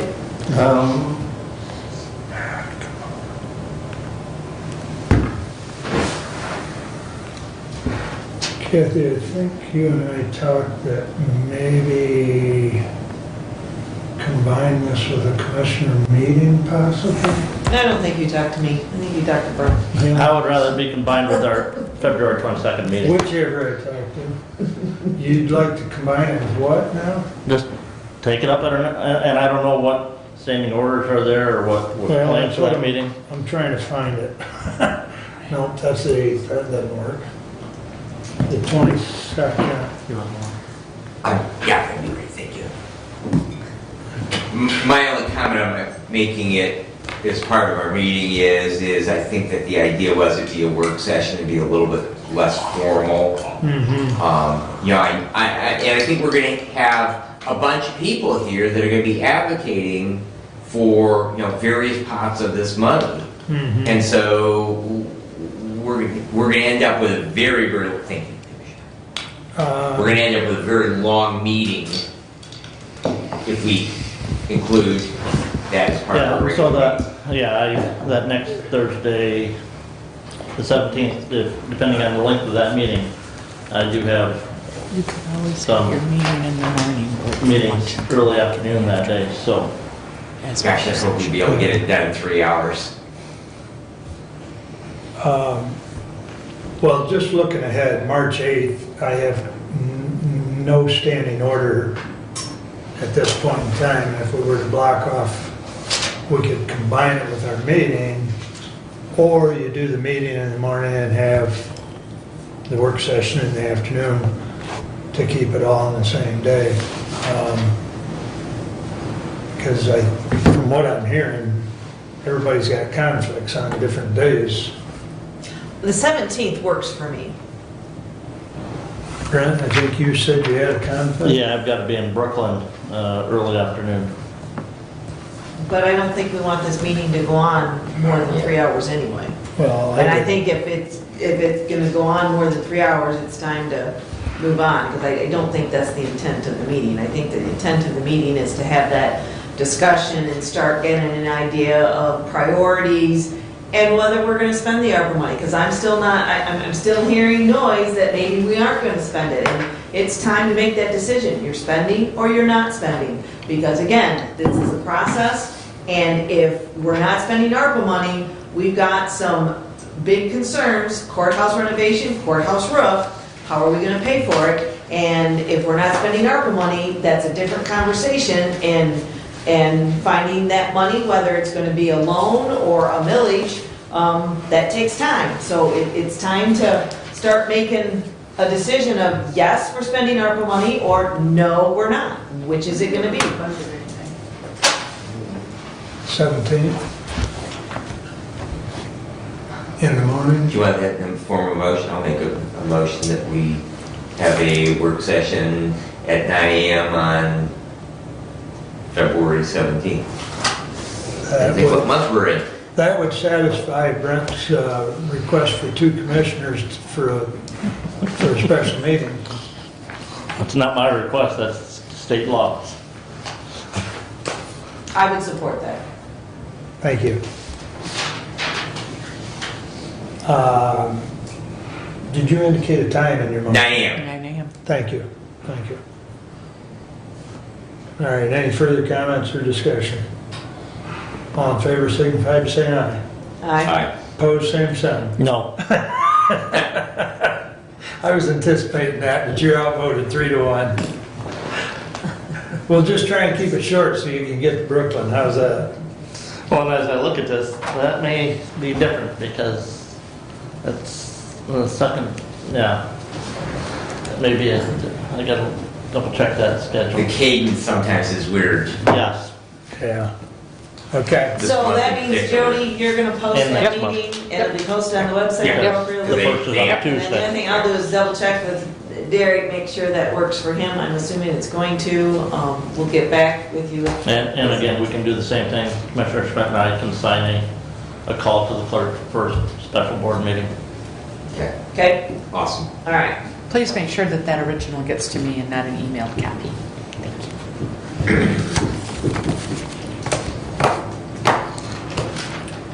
Why would you still need that if we did it by motion as the full board? Well, that's, if you read the statute. I think you can do it as a motion by the full board. I you think can also so. do it as a consensus. Well, Otherwise, it'd be- we've been It's doing work it, session too, so. otherwise, we've been doing it wrong for longer than I've been here. All right, So moving we right do along. need signatures, or we don't need signatures? I don't think you need signatures for this. You guys did a motion and it was passed by the majority of the board. Okay, are we good with that? We can sign a piece of paper, it's not gonna hurt anything. Okay, so it sounds like we're gonna sign a piece of paper and follow up, okay, I just wanna make sure what Just we're get the doing. original Okay, to Jody, okay, please. Yeah, Thank you. all right. Continue. All right, me, okay, back to me. Randy Finley, Facilities Director, dropped off the bid from Renaissance for the roof to the courthouse. I have had no discussion about this. This was handed to me today before the meeting. Doug wasn't gonna be here, he asked me to speak on it. My response to him was, I know nothing about it, therefore, I mean, I can mention it, but I want to make no action until there's more discussion. From my understanding from Randy is there was only one bid submitted. It was put out there, no locals responded. And as you see, I have not read it, but Randy's synopsis is that the roof, the bid is for $363,995. In looking at drone footage, they think the gutters are gonna need work, they're copper gutters. He's estimating $100,000 to fix, reline, whatever for the gutters, and then a contingency of $47,000, so it comes to $510,995. Again, the thought was ARPA money was gonna pay for this, so it kind of goes back to that same conversation. Are we spending ARPA money or we aren't? If we're not, how are we paying for this? I think this will come back at the next board meeting because my understanding there was discussion about whether the current tile roof could be fixed.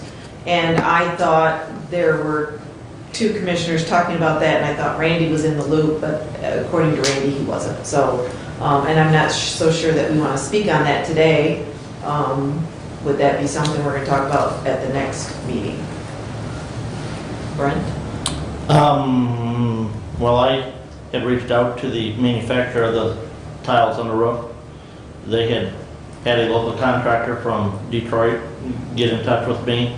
I forwarded that information to Commissioner Ingalls and to Randy, and that was back in November or December, that was sent to the facilities director and to Randy. They were going to work to schedule a time for them to come and look at the roof. And I thought I had heard from Commissioner Ingalls that they felt that the tiles could be repaired. So I haven't seen anything in writing in that regard, but I'm sorry for the facilities manager to say he wasn't in the loop. That's not the case because he was copied on every email regarding that. So I think we need more information. Come on up, Randy.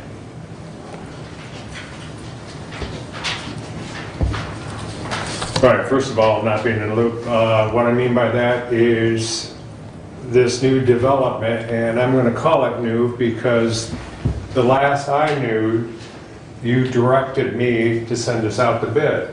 So if anything's different than that, then I'm not in the loop. We sent it out to bid. This is what came back.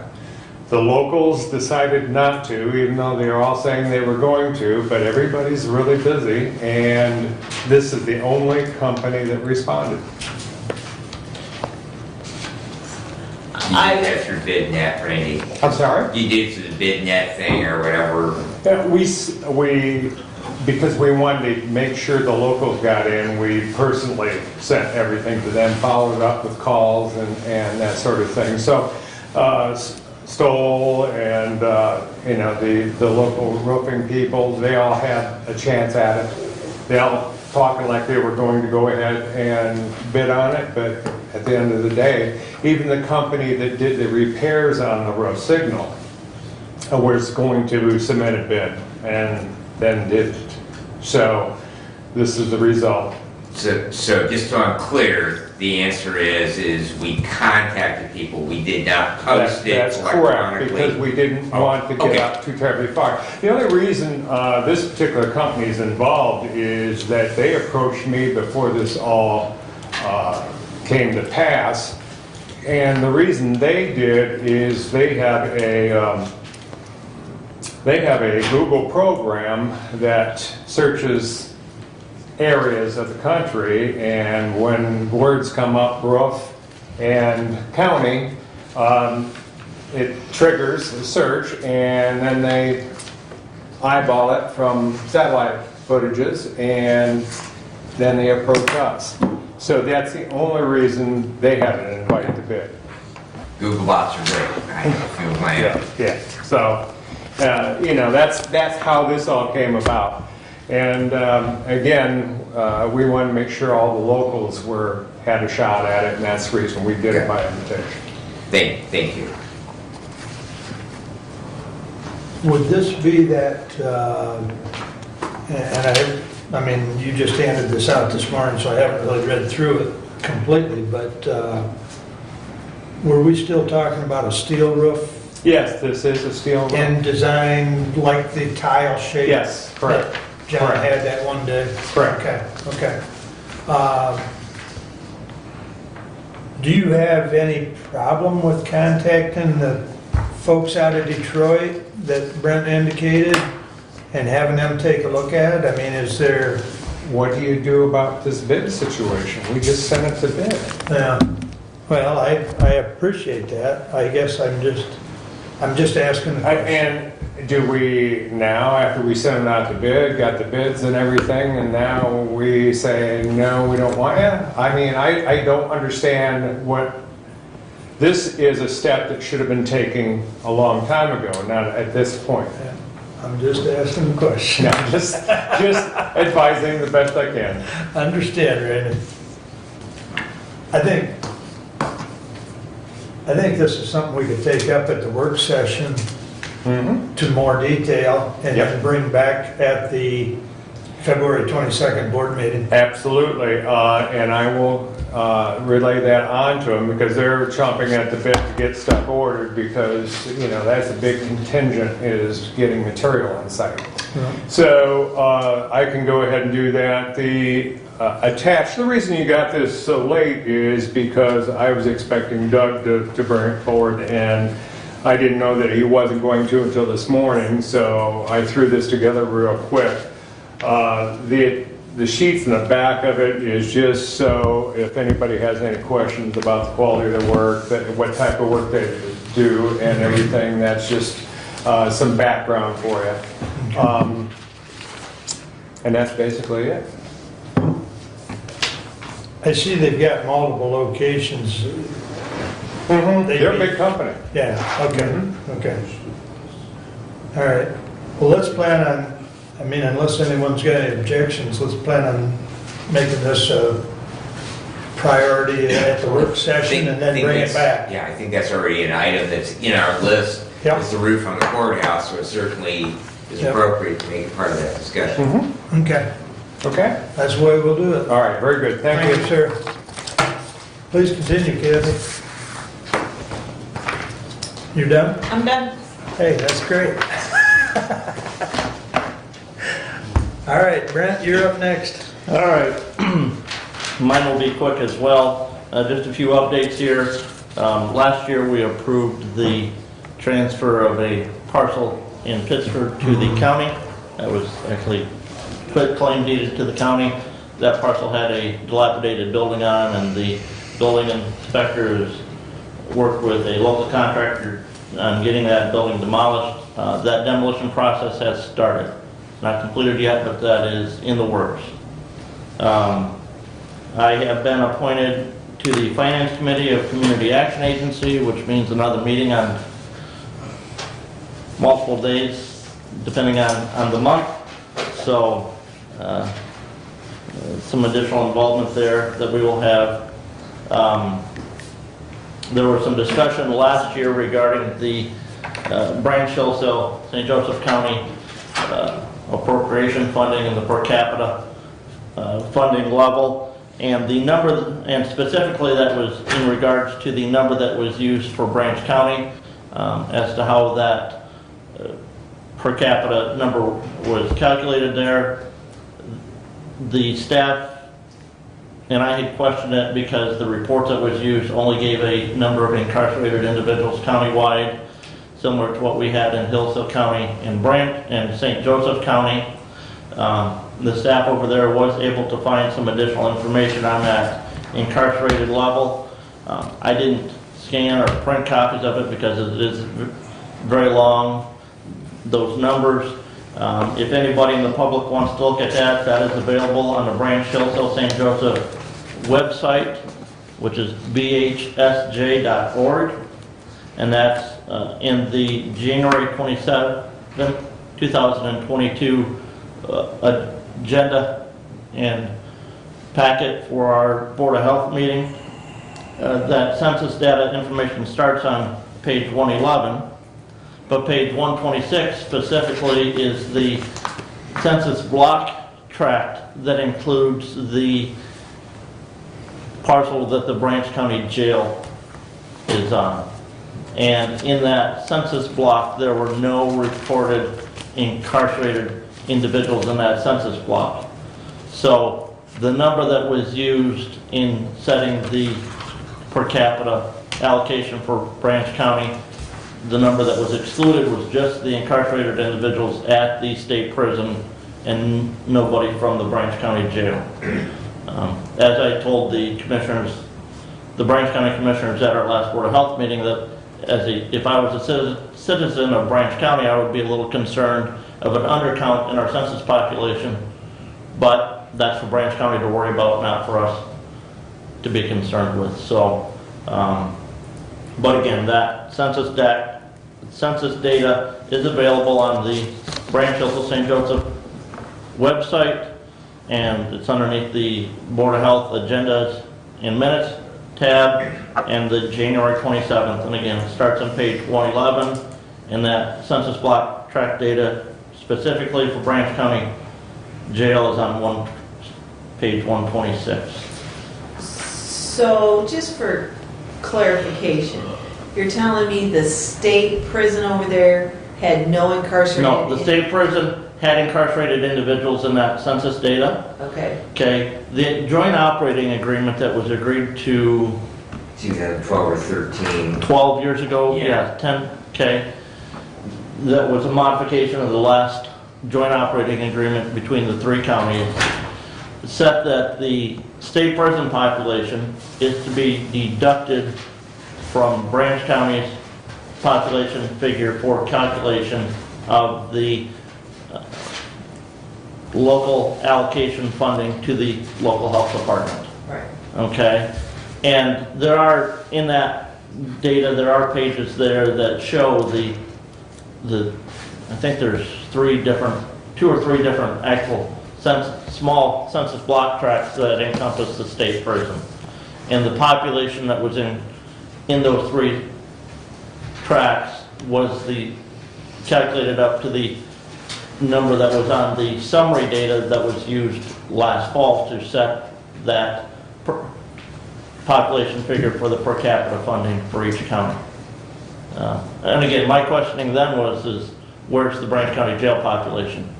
But again, as the staff over there was able to find that actual breakout based on census tract data, which we didn't have until January, there was no incarcerated population included in the Branch County Jail on the census. So the Branch County Jail was the issue, not the state prison? Not the state prison. Okay. See, I'm glad I asked the question. I was confused. And again, like I said, if I was a citizen of Branch County, I would be concerned of a undercount in the census because nobody was reported at the county jail.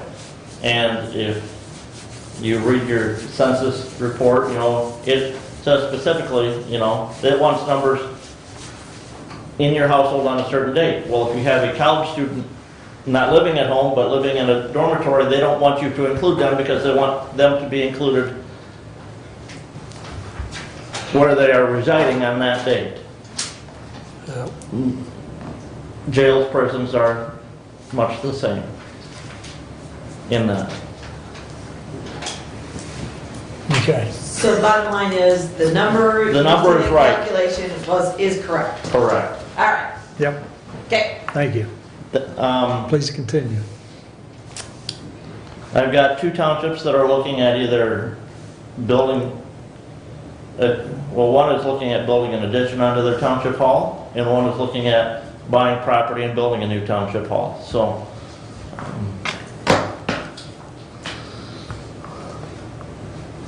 Pittsford? Pittsford is looking at an addition. Wheatland is looking at new property for a new building. And just with personal knowledge of those two, neither of those townships have running water inside of their townships. So asking those nice members of the public who work those long election shifts, you have to go out and use Port John, Yeah. in November. November ain't so bad, January's the best. They And, don't have elections in January. and I do believe Pittsford has already gotten their permit for their well and septic system. Yeah, So they are moving along. moving along, and they've contracted with an architect from Coldwater to work on. And I think we're gonna have a special meeting looking at the design and layout of their addition. Wheeland is still trying to locate property to purchase. And they just don't, they're landlocked around there, they just don't have the road there. Well, and the other real concern with Wheatland Township is safety, because they have very limited parking Right. where the township Again, hall they is just don't currently have at. land. Well, depending on how quick they want it up, all they have to do is call out to Ridgecraft and Heads meeting in regards to purchasing, county purchasing policy. I did bring that up, and that it does apply whether it's grant money that doesn't require matches or anything else, that those do need to go through the approval process. We have a policy within our Board of Commissioner rules for dollar amounts on that. After that meeting, Derek reached out to me, and I don't know if he spoke with you, Commissioner Smith, on this, but evidently, every year when we have our audit, that any item that is a single purchase of $5,000 or more is pulled out of the audit. And they look at, does it comply with the county purchasing policy? So, our county purchasing policy, I believe, is $7,200 or $7,500, not $5,000. But if we don't have 3 bids, and we don't document why we don't have 3 bids, and then when we hit that $23,000 benchmark, if we don't have sealed bids, we need to have documentation for that. So again, we need to stress the idea that any time that we are having those purchases, whether they are grant funds that are outside of the budget process, much like a jet ski was last year, that we need to have those come before the Board of Commissioners, and so that we can have documentation that the bid policy was followed. So I did want to follow up. We did have that discussion at our last department heads meeting, and both appointments and electeds do need to make sure that we're following that, so that we can, if nothing else, we can document it for the audit. Because we don't want those dings. All right, we had meetings with both Motorola and JVC Kenwood in regards to the 800 megahertz project. Basically, they were to go over our engineering study that we had, to meet the parties, discuss what potential there would be. We have representatives from Central Dispatch, Commissioner Ingalls and myself, Fire and EMS, and the Undersheriff were present at those. Current timeline, we are looking at having bids back to us by the end of March, so that we, at our first meeting in April, we can have a look at those and decide how we are going to proceed forward with them. On a related topic, one of the towers that needs to be replaced is our Bundy Hill Tower. And that sits on a relatively high piece of real estate over on the east side of the county. However, we don't own the land underneath that, and there are some concerns because the Bundy Hill off-road property is for sale, has been for sale for a while. And so in doing a little research, I came to learn that the County Road Commission owns 13 acres just down the hill from there. Would not make a significant change in elevation. So we have made a request to the County Road Commission and they will take that up on their February the 24th meeting, for a 150-foot by 150-foot parcel that would be a site to locate one of the new communication towers as part of this project. That would mean that the county would actually own the dirt underneath that. We would not have any concerns about ongoing lease payments, when those leases run out, renegotiating them. So that is another piece in the puzzle. I was hoping Commissioner Ingalls would be here so that at the next meeting, and I'm sure that he will get that from the minutes, that we do need to advocate for that at the Road Commission. We'll have a Prevention Works meeting on February the 10th. We will be talking about the change to our operating bylaws to allow for virtual participation because we have continued to struggle with a quorum, and we are not subject, because we are a coalition. We've received a legal opinion through Lifeways that we are not subject to the Open Meetings Act, so therefore we don't have that preclusion where we can't have a virtual component. So we need to make a change to our bylaws, though, to allow for that. A couple other items, just to let everyone know, if you would have any interest, the North American Active Assailant Conference announced their dates this week. It will be August 17th through 19th in Troy, Michigan. It's the largest conference of its kind in the United States, and on the Wednesday, the first day of the conference, they specifically have a session that is intended for elected officials. So if you might have any interest in attending that, it is always very, very informative. I know the times that I have attended, I have learned a great deal there, and that would be, that first day will be on August the 17th. That is usually and will be a Wednesday.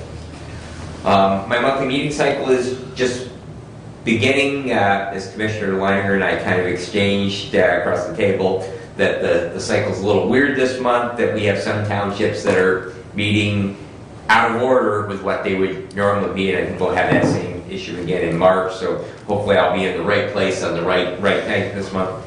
And then the last item, and this is kind of directed at Commissioner Wiley since he was here, and Jody, because you're a great repository of information. In looking at it, our correspondence, we have Somerset Ambulances report, and on that, June, the County Commissioner, Somerset spent 0 of capital monies in the 4th quarter. And I was curious if we had, because I have not been able to broach the subject with the Ambulance Association because they haven't met, if we have had any form of reconciliation in regards to those capital equipment monies, because we have a pot of money that's for operational, and obviously they can just blend that in, and they will spend more than that because it won't cover all their operational expenses. But have we ever had any form of reconciliation in regards to those capital equipment monies? And if not, what should be the dispensation of them going forward? Should they have to account for them when they do finally expend them, or does it just get lost in the sauce? I believe, if I recall correctly, Bruce had, when we started the quarterly reports, they should indicate how they've spent the money. But as far as... But if they don't spend any... But a reconciliation, I Right. don't believe has ever Right. been discussed. Right. I mean, you're right, I guess. I will, being that Somerset's in my district, I will bring that up with the supervisor there and ask that maybe that they update that report to include fund balance on that report of those capital project funds. Yeah, I don't think there's any stipulation, none that I'm aware of anywhere, Right. that they can carry those monies till they've got the amount they need for that capital purchase. There's no stipulation, it's just that, again, we are transferring those money, they are allocated for capital equipment Right. purchases. We have no way then to document to our constituents how those dollars, we get a report if they spend it, Yep. but if they don't spend it, in the case, and that's why this particular one jumped out to me on that, they spent 0 of capital equipment, but they did have a check out for them. So how do we then account for, the CPA in the room, how do we then account for those monies going forward? And I appreciate you taking that to the supervisor. And I've also actually followed up with Scott because we didn't get a copy of their insurance and their workman's comp, and I've asked him to supply those before I tell Carol to go ahead and release their money for that first quarter payment, which we have with the other people who have submitted reports. But I do think that it's something, and our contracts are up at the end of this year, so that probably is something that we want to make sure in our next contract cycle that we do include, that we do have some form of documentation of those fund balances. And again, it's not a concern that, you know, they're going off into the ether. I just want to be able to account to my constituents where that allocation, because that millage is specifically is broken out into operational and capital equipment. I just want to be able, if somebody wants to know where those dollars went for capital equipment, where they went for capital equipment. And that concludes my report, unless there are questions. I think to your point with the contracts, I think we can incorporate language later this year that does not only the accountability, but the reconciliation. Right. So that, Yep. okay. Well, in that reconciliation, we can always get by pulling their audits, you know, each township's audits, and we can go, you know, that. But it'll show money in, but it won't necessarily, I mean, you can look and see what they spent in capital equipment, it depends on how they allocate it. But you would believe that if they had money available from the millage, that they would have spent. You know, and I think to Brad's point is we've got 2 millages, and the one is supposed to be spent on capital improvements. Right. Not just kind of slid over into their operation. Well, right, but, you know, but there again, that's where their auditor should be making sure that those monies received for capital improvements, whether they're expended in the year received or held for a replacement of an ambulance, you know, or other funds, because I don't believe there's anything in that millage that says those funds received this year must be expended this year. I don't believe there is either. No. I'm just saying that if they do have a balance of those, we should have as part of our reporting back to us that this is the balance of funds that they have on hand.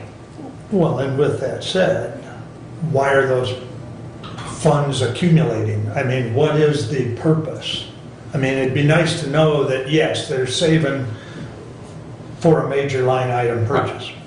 So, I mean, it's just accountability and transparency. Exactly, and that's the only reason why that I bring up the point that, you know, I have no concern that they are using them for appropriate expenses, you know, and whether that capital, I mean, Hudson just spent a whole bunch of money remodeling a station in Pittsford, which happens to be on the Jefferson Township side of the line, Commissioner.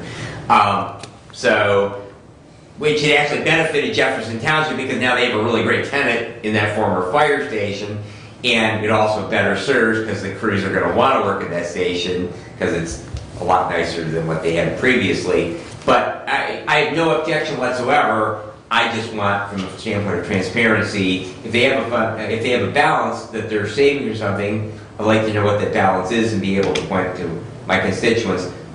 This is how many dollars they've got in the bank of taxpayer dollars that were allocated from that village. Mhm, mhm. So are you asking for a change from anybody? Are you- No, I'm simply pointing out an observation. Okay, Yeah. And that as we move forward with contracts, okay. because our contract expires at the end of this year, it was a 3-year contract, so when that contract expires, that probably is the language that we want to include in the contract.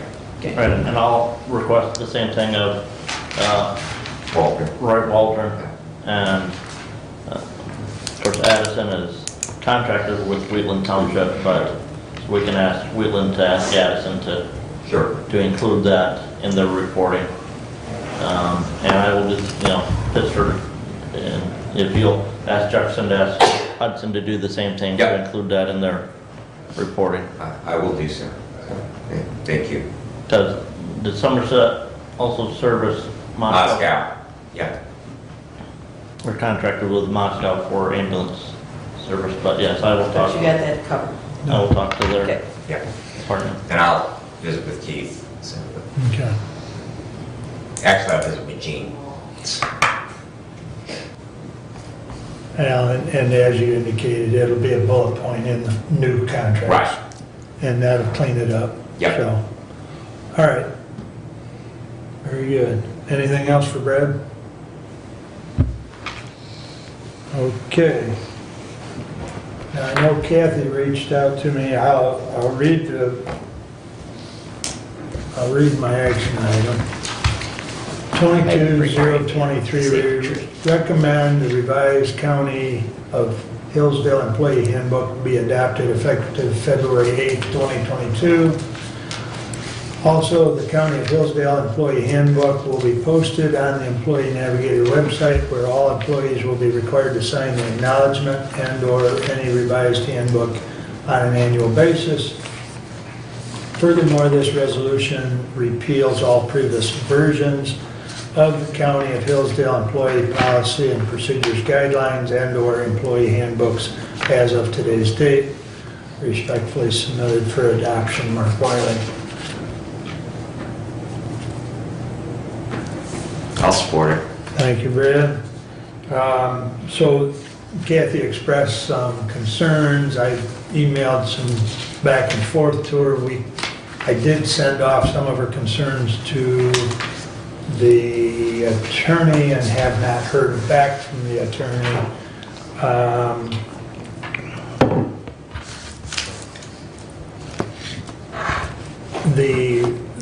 One of the things that Kathy asked about was the 90 days versus 640. When Brad and I have been involved in these discussions, 90 days is more of a standard. Well, I can tell you where 90 days comes from. 90 days comes from the Patient Protection and Affordable Care Act. Yep. That requires, and I have some concerns, and I didn't email you on those, I was gonna, okay? Because I can't support this as it's written. Because especially on, this is at the top of page, not page number, but page 2. Part-time employee, 37 and a half hours per week. Anybody over 30 hours per week is charged prorated basis for health insurance. You can't do that. Anybody who works over 30 hours a week gets full-time health insurance benefit, employee benefits. That's Patient Protection and Affordable Care Act. Well, that language needs to be reworked. Get me the reworked language, and I'll be happy to bring this back on the 22nd. But this, Brad and I have been working on this for a period of time. The judge and I have been working on it for a period of time. It's a working document, and we can certainly bring it back. But if there's certain items like that we need to clean up, I'll be happy to, entertain a motion to table it and clean those things up. But we've got to get these old ones off the books. And that's the problem. We've got 3 of them floating around right now. So, And I will tell you, I got a concern right in the first paragraph, on the first page.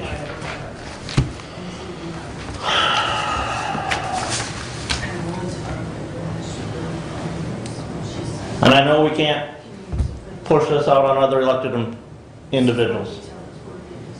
Okay? But to not have this apply to appointed department heads and their deputies, to me is wrong.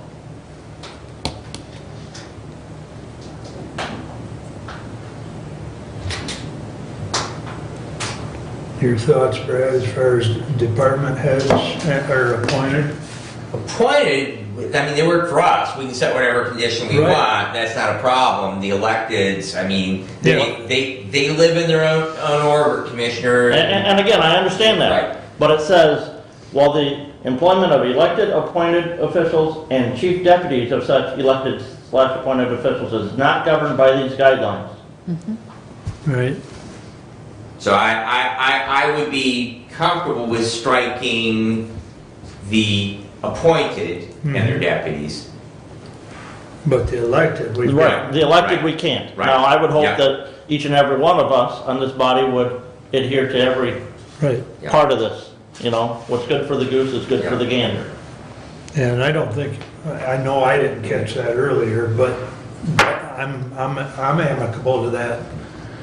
Shoot me an email on that, as well as the medical information, or the, Yes. yeah, the, Because it was in my list that I sent you. I didn't go over my whole reasoning for it, but yes.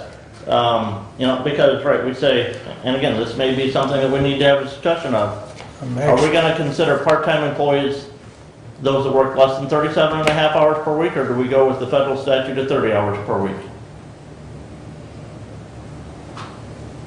I mean, federal law is gonna trump whatever we do regardless, so. I would say we go with the federal.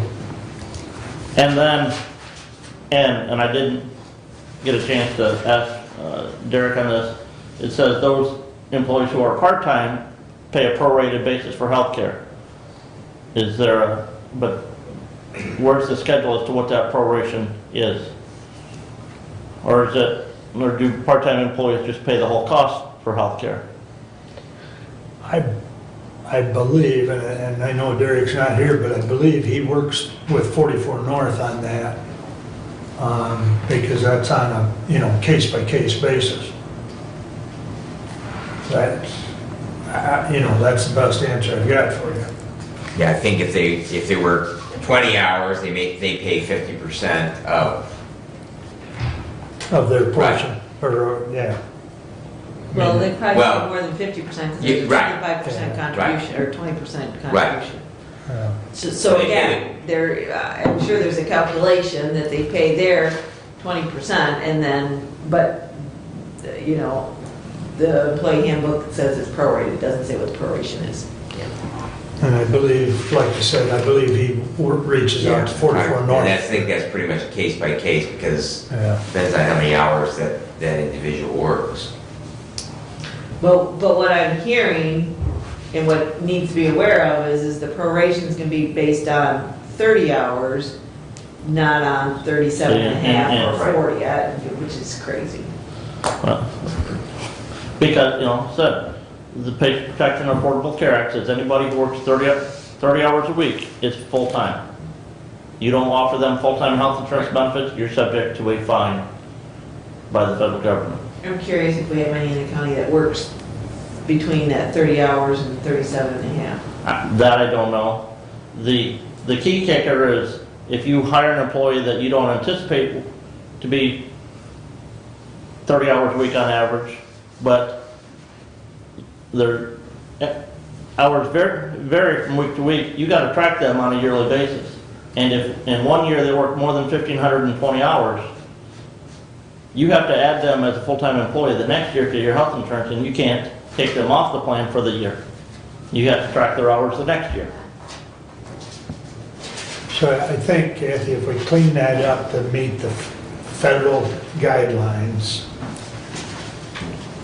the other part of that is we don't have to worry about changing it, especially based on any one individual. Right. Because then we've got the language that, Yep. And I'm not an insurance guy, so. yeah, and is the 401A available at higher or not till 800 hours of service for other employees? Say that again. The 401A, Yeah. is that available on higher date or not until 800 hours of work? It's 800 hours of work, excluding some categories. Excluding electives. That's the way I understand it. Why, is there something, I guess I was thinking that was available day one too. no, never has been. Okay,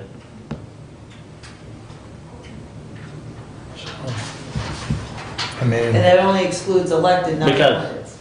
because you've built in the protection to the employer side on that with the vesting, that right, they're not vested until 4 years in.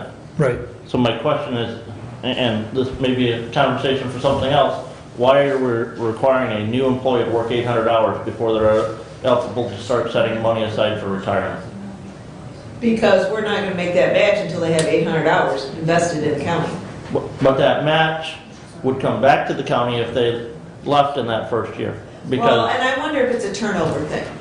How many people turn over in the first, especially in this current market, how many are turning over in those first 800 hours? For me as an employer, I don't wanna put them in a pension plan if they're gonna quit within 2 weeks. oh, So to me, that's why you leave an 800 hour, but I look at that and I say, in this environment, one way where we can better attract an employee is to say, we're gonna start contributing 6.5% of your wage to your retirement plan on day one if you put in the 2%. I disagree with you because I don't think that's gonna entice anybody to take a job or not take a job. 800 hours is not that many hours to wait, and it could be the administrative nightmare of putting them in day one, given the turnover we have here at the county, especially in the current environment. But I would say that's more of a 401k conversation, not employee handbook conversation. Well, I mean, to Brent's point, and, you know, we've tried to incentivize some things, like the vacation and the 90 days.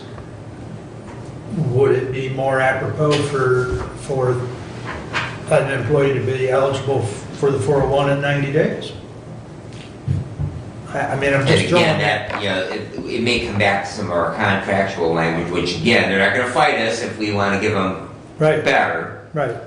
So, and you know, I guess I'm in agreement that, you know, the idea that it can be more attractive. I mean, 800 hours is. I mean, well, it's 10 days, You get it's chunk of 100 time. It's 100 days, it's 100 work days. Yeah. Yeah. The Yeah, 90 days is 90 calendar days, not 90 work days, correct. because they must be eligible for coverage on day 91 for health insurance.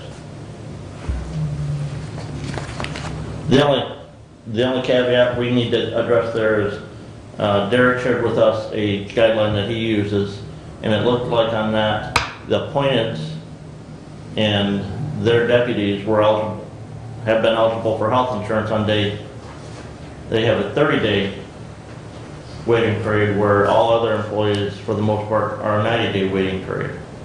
So if we, you know, we may need to revise some of this language to coincide with that, or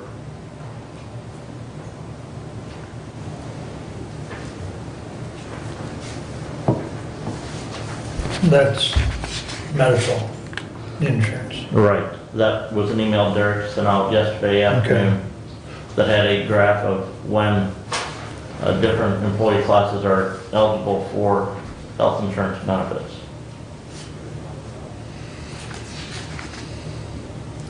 Yeah, that might be another issue where we have and I know Brad and I have been involved in this discussion, and David Holcomb and Nikki are looking at trying to create a link that some of these policies, and that may be one of those policies that's a standalone policy. You know, just like the travel policy, does the complete travel policy need to be in the employee handbook? No. Well, the asset disposal policy, does that need to be Right. in the employee handbook? Right. And so some of those things need to be moved over into that tab that things are categorized. And so that's one of the things that they've discussed. Because that was with gonna be us. the question that I asked. We have the asset disposal policy and the travel policy. Is the exact wording of those two policies? The one is not, the travel policy is not. And it needs to be cleaned up. Kathy pointed that out, I believe. But there's the other issue, do we even need it in the employee handbook, or should it be a standalone policy? I like them in the employee handbook because by God, we can find the employee handbook. Some of these things are hard to find. And as they're changed all the time, if it's in the employee handbook, it gets employed, I hope as it gets changed, that employee handbook's gonna be changed. And so again, at least that's a repository of most of what we're following. Okay. And when an employee says they don't know about the asset disposal policy, I say, hey, it's in your employee handbook. I thought you read it. And you Same signed off thing. that you, You signed up. Same thing with the travel policy. Yeah, I know the asset disposal policy is the same, the travel is not. Kathy found some discrepancies in that. and Mr. Schmidt, you had, one of your questions, I thought, was about the retirement, the 401A being after-tax dollars? The mandatory 2% matches. And I would like that stated in here so everybody is fully aware of that. It is. It's after tax. That is why when Rolla has her discussion about where you want to put additional contributions, she says, essentially, she wasn't this black and white, but essentially she says, don't put it in the 401A, because if you put it in the 401A, it's after-tax contributions. If you want to do additional, go to the 457, because those are pre-tax contributions. So therefore, So that's why. is that a Roth 401A? The 401A is not a Roth 401A, no. No.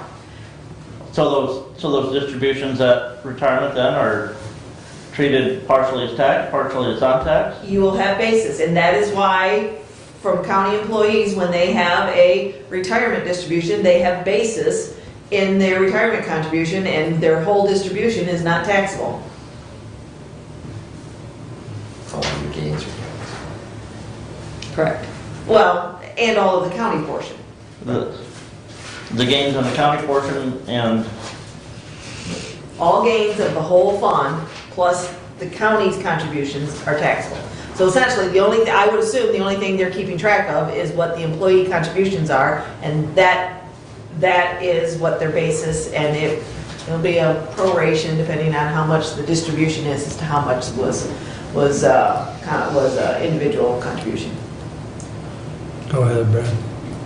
You had a question? No, I was just going to comment on one of Commissioner Smith's points on it, and that is in regards to the 30 to 45 days on the accumulation of sick time. And so the thought on that was allowing the employees to contribute, that they would have a bigger bank, because we were talking about, we want employees to stay home if they're sick.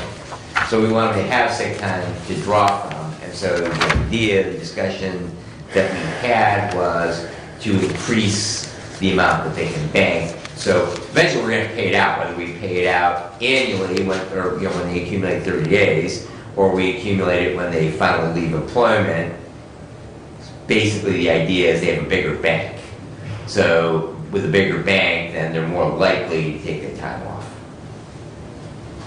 I just saw the change. I wanted to know if it was intentional and why it was intentional. So no, that was the logic for the discussion behind that.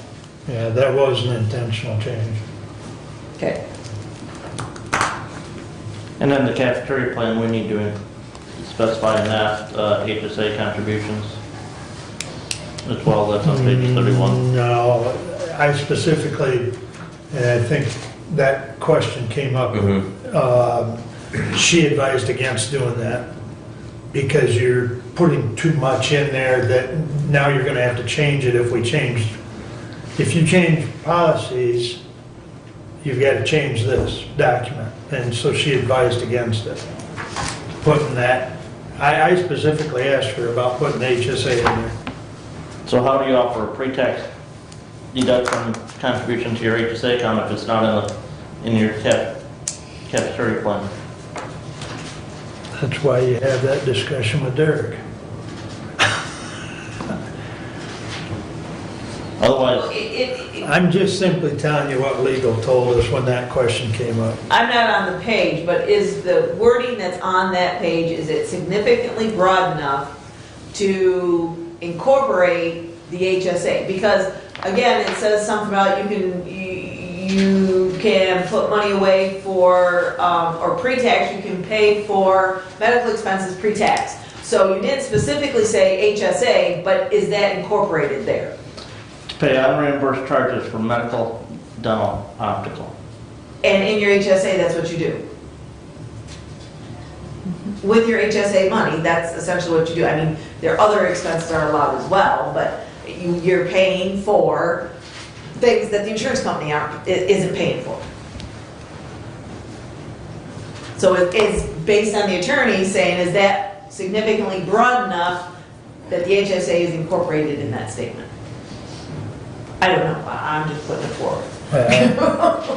That's the way I took the discussion when we had it with the attorney. Right. So.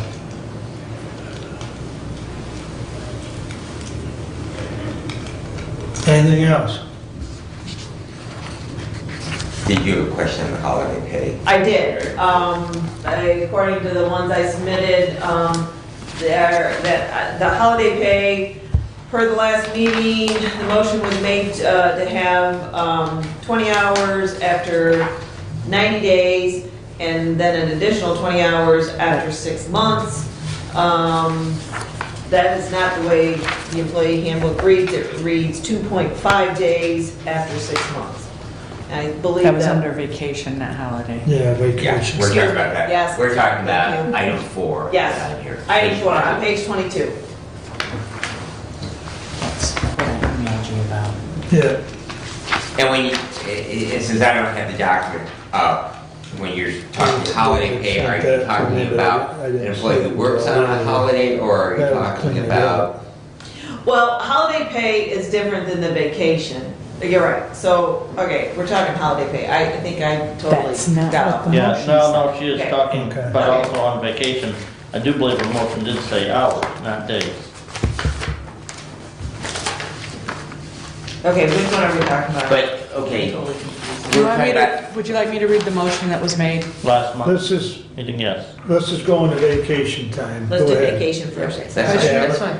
Commissioner Benzine moved to allow new hires to receive 20 hours of vacation time after 90 days of employment and an additional 20 hours after 6 months of employment, which will be stated in the employee policy for Hillsdale County.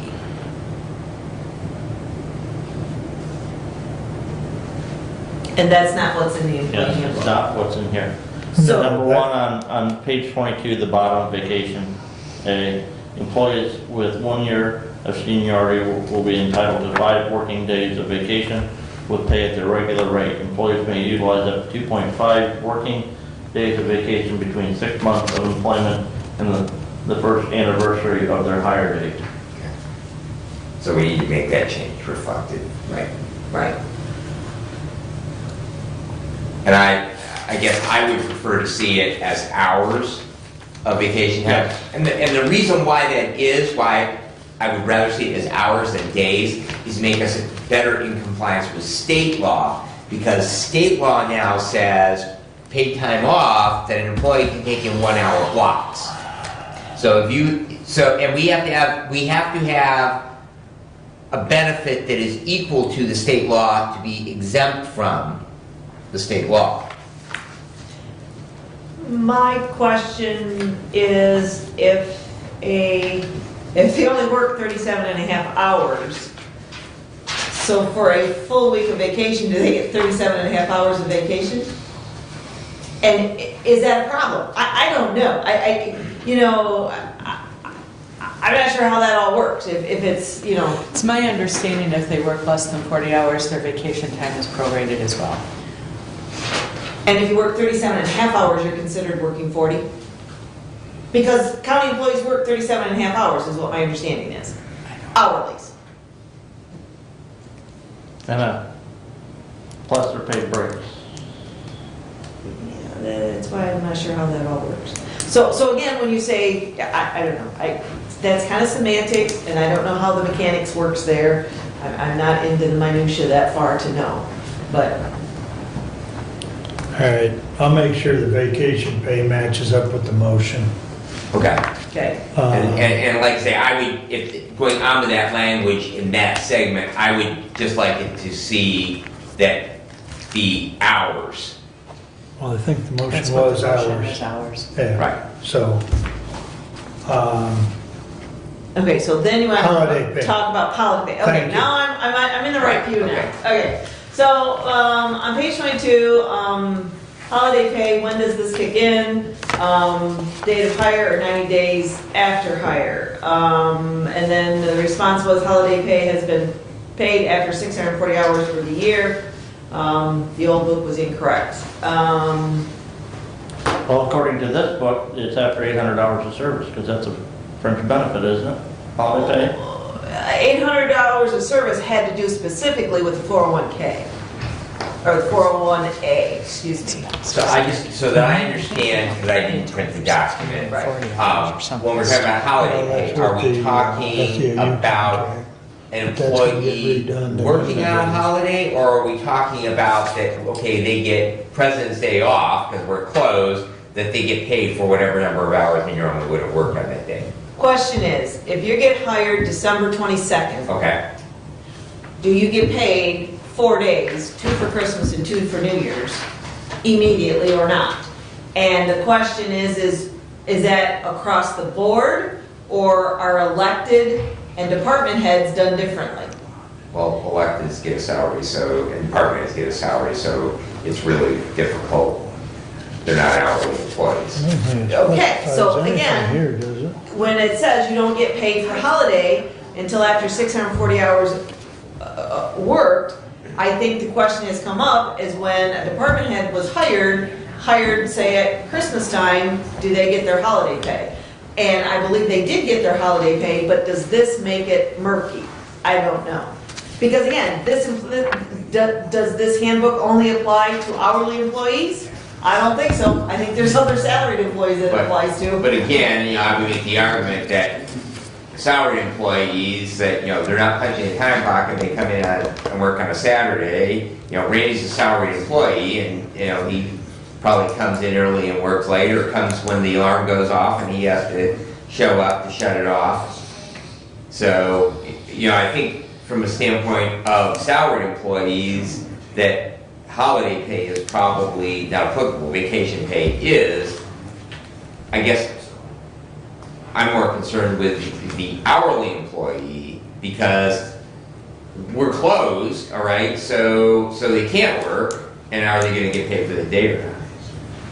Because the electeds get paid for it, because they get paid so much a year, so much every 2 weeks, and they're getting paid. I understand your argument, I just don't know if the book reflects what your argument says. I would have to reread it to know. I don't know. I knew you should have killed those trees and printed it. So really, your question is eligibility.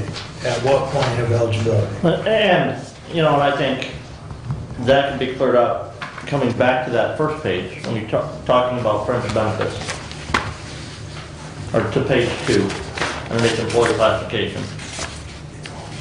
Unless otherwise stated in this document or required by law, non-represented eligible employees for benefits must have 90 calendar waiting period before benefits are effective. It would be better if we included in there what benefits we're talking about. Okay, 90 calendar days applies to health insurance, applies to holiday pay, applies to, So you're suggesting a set of parentheses in there and listing out the items that are, what benefits are paid after 90 days. right, right. That does remove more questions.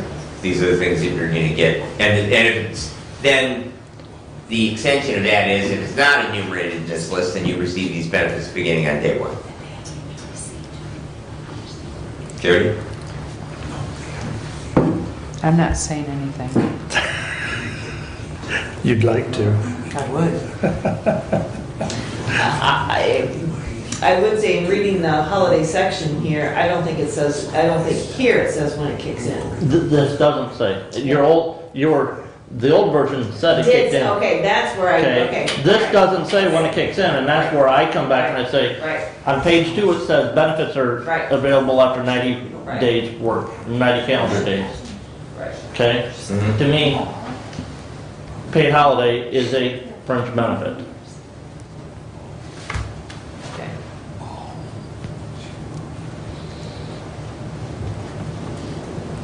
So it would fall underneath that list. Right, and I guess I just make the argument that we're closed, so they can't work if they wanted to, so we're taking, I guess, looking from my own standpoint, my own business, that if I hired somebody on the 1st of December and we were closed on whatever day Christmas fell on, that I would pay them for that day because they didn't have the ability to work. You would, or what? I would, because they didn't have we were closed, they didn't have the ability to work. Well, I would agree with you. because there again, part of the restructure on this is to make it more attractive to people coming in. And- And again, and what do those other union contracts say regarding holiday pay? Because again, we want to try and make sure we keep this as consistent across the board. But you also have this acknowledgement in the back that states that if the union contract supersedes Yeah, everything. I know that, but I just want to try and make sure, do our best to keep everything as consistent across the board for those representative employees and the non-representative. So aside from what Jody said, which is absolutely correct, the other intention that Brad and I have discussed is as we work with the 911 this year, as well as with the SEIU group, what we're proposing is better than what's in the contracts. So we want to move in that direction. And the union's certainly not going to fight us on moving in a better position. So to your point of trying to get them the same, it's a process. And I'd rather tailor it over something that's better than something that's not as good, which is where some of the contracts are at, is they're not as good right now. So, Especially- so Yeah. the way it's written for holiday pay is, unless you're under contract, it says differently, you're gonna get holiday pay as of day one of hire. The way it's written, yes. Unless unless you're subject to a union contract, which is more restrictive.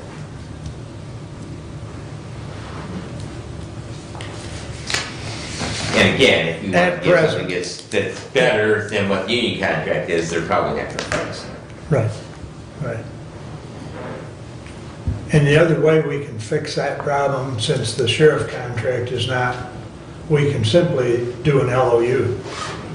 Right. And they, they'll sign off on something that's better. That's already been discussed, so. But good points, I mean,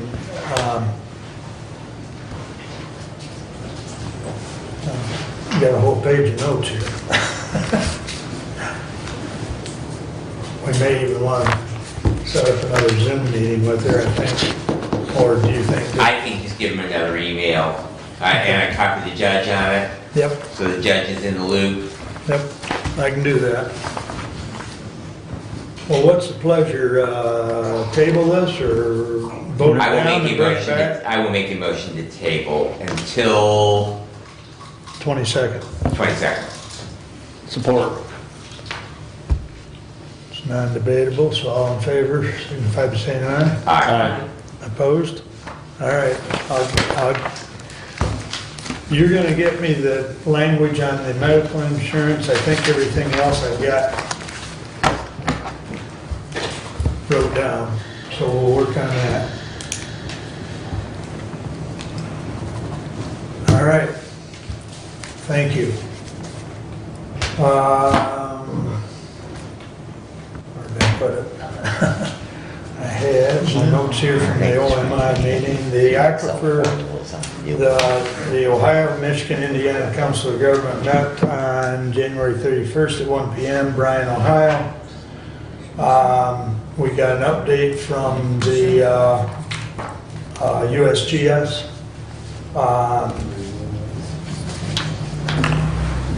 They are meeting with Treasury in February. There will be $500,000 that was budgeted, state of Michigan, for the work within Michigan. The $500,000 in Ohio has pretty much been spent, but they're looking at ways to extend that. And they're still under contract with the state of Ohio through July, I believe it was. But they did indicate they're working diligently to get that extended. We're also looking, Terry Rommel from Williams County and myself are looking into the OKI, which is Ohio, Kentucky, Indiana Council of Government, and trying to find out from them, how do we sustain this revenue share, or revenue flow rather? Because now that we've got this thing going, we've got to keep it going. You know, as far as monitoring wells, now the USGS did indicate that once they get the survey done and get the wells done as far as monitoring, and they've got 8 new wells that they've put in place. There's 2 in Michigan and 2 in Michigan and 6 in Ohio that they now have set up to monitor the water level. And somebody asked, how'd you put 2 in Michigan? And they said, well, we just included it in the scope of work. I'm sure they'll figure out the transference of money. I'm not worried about that. USGS will, keep track of that in-house. But, so things are moving along. We did get a brief update on the proposed fish farm near Pioneer. They've applied for their permits, and there again, that's Ohio. The long-term goal of this council is to be able to have enough data at some point down the road to assist, whether it be Ohio, Michigan, or Indiana, to assist in saying, hey, this withdrawal is not a good idea. Right now, we don't have enough data to say yes or no, but that's the goal. Because the proposed withdrawal right now for this fish farm is about 4 million gallons a day. So what's the center pivot sucked out? That's always, whenever I have this Well, yeah. discussion, I know. Commissioner, with someone who's opposed to that industrial development is if we're gonna tell one industry Yep. that they can't make those withdrawals, then we need to be looking to every agricultural operation that has center pivots and saying the same thing to them. Yep. Well, And I'm not saying I'm opposed to either one, but laws need to apply equally to everybody. And so that's why I always come back to how much water are we sucking out of the ground with a center pivot. Well, and it goes back to riparian water rights too. I mean, we all get to use them. Yep. Okay?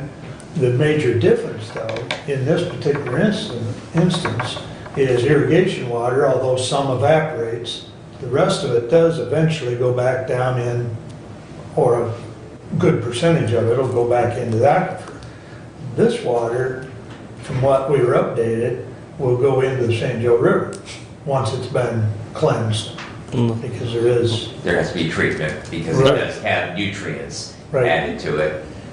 So, now with that all said, the permit process through the state of Ohio takes 1 to 2 years. Now, whether or not they'll get this thing ground broke in the next few years, that's up to the state of Ohio. But I do know from what we received, it'll be about 120 new jobs in that greater Pioneer area. Is the state of Ohio gonna do anything to clean the St. Joe River, to take care of the discharge of that amount of water? Because they can't handle the amount of water that goes down the St. Joe River right now. And they would have been much better ahead if they'd have taken the $500,000 and spent it on cleaning the St. Joe River, in my opinion. Yeah. Well, take that up with the state of Ohio. That's one of the problems, right now. That's part of the problem with Ohio and their lack of a drain commissioner to look out for drainage problems in their Well, state. Water stewardship, they don't have the same program that Michigan's got by any means. We've got a much better water stewardship program in the state of Michigan. But anyways, we do have another meeting if anyone's interested on 3/14 at 1 PM. And I'll make sure that's posted again. Can you forward me that in electronic form? You usually, you do it the document, or are you talking about the meeting? Your meeting notes and stuff. You usually send it out. I can attempt.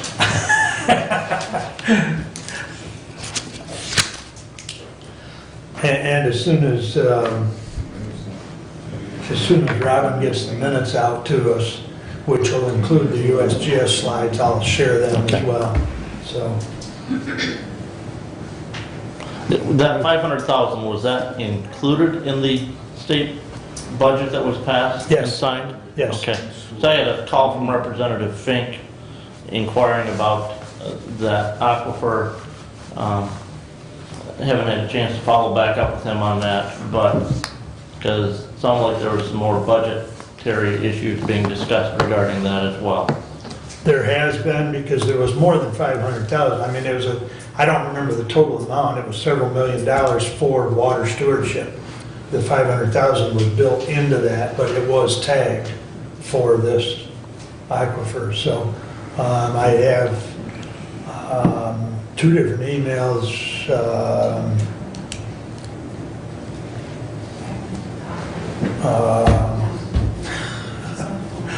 Representative Lenawee County, I'm drawing a blank on the name right now, but. Callan? Yes, Callie. I got two different emails from her specifically saying that it was tagged and it was, so. Let's see, I have a report here somewhere from Terry on the medical care facility. Good morning. Weekly COVID-19 tests continue. We currently have 4 residents in the isolation unit. They are scheduled to be discharged from isolation on Friday. During the most recent outbreak, we have had 12 positive resident cases and all, but one was fully vaccinated and had received their booster as well. We currently have 7 staff members off work related to testing positive or an outside exposure. The facility is 100% compliant with the CMS vaccine mandate. Another vaccine booster clinic is scheduled next week for those staff or residents requiring either their second dose or wishing to get their booster. The facility has retained its 5-star overall rating from the Centers of Medicare and Medicaid. Visiting continues at the facility with enhanced PPE use due to the high county positivity rate.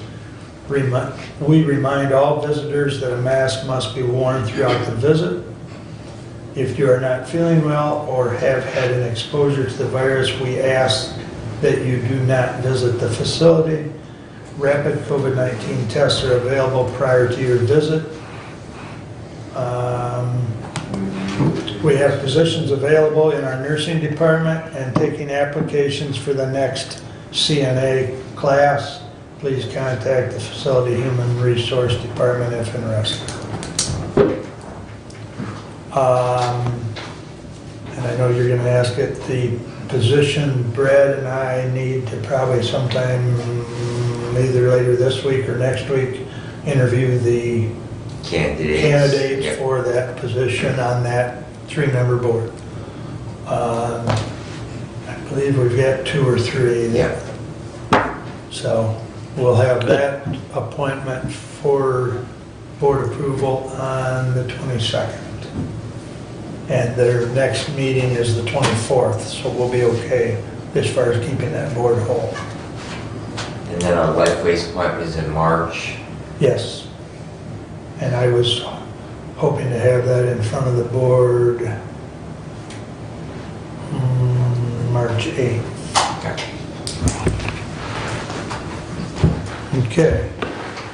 Madam Chair. I made mention earlier that we have contract negotiation with SEIU this year. The SEIU is technically not here anymore. There are some options for that group of employees, which I've discussed with Leanne, as well as informed her that the county attorney would at least advise her of what she can do. The county attorney will not necessarily help her, but will advise her, because the county attorney works for us. But I have also assured Leanne that we will negotiate with that group as a whole. So I don't see that being a major issue. We'll still have some sort of bargaining agreement. So, and the attorney will help us on that. Um,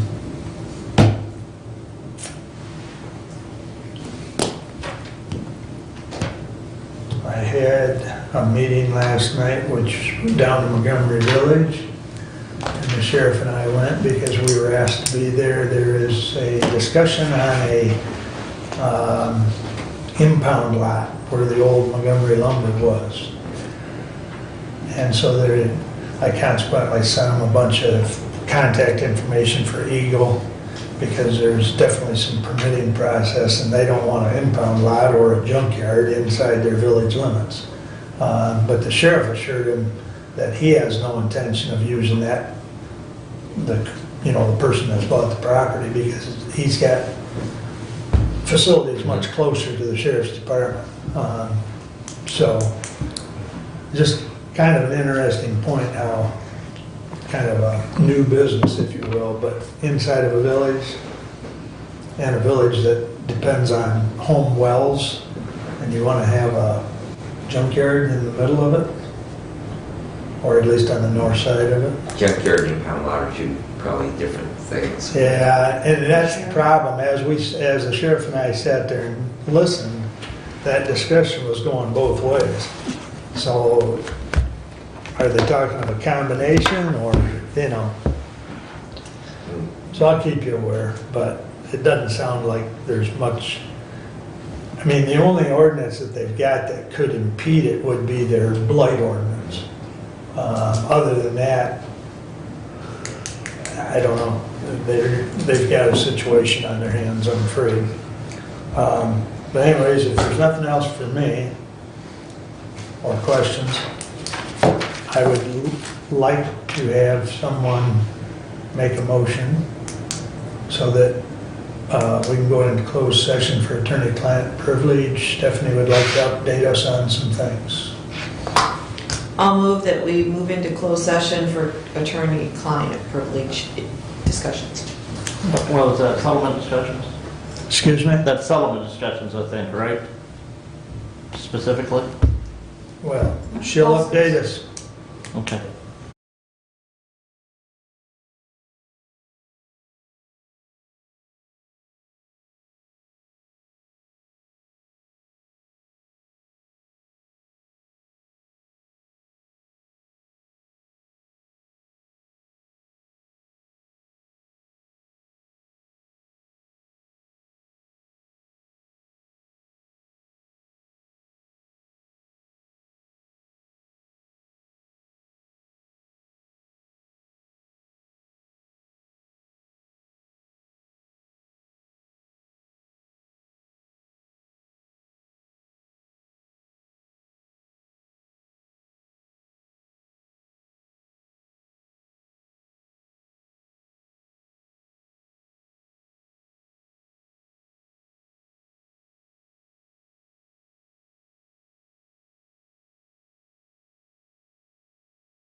So yours.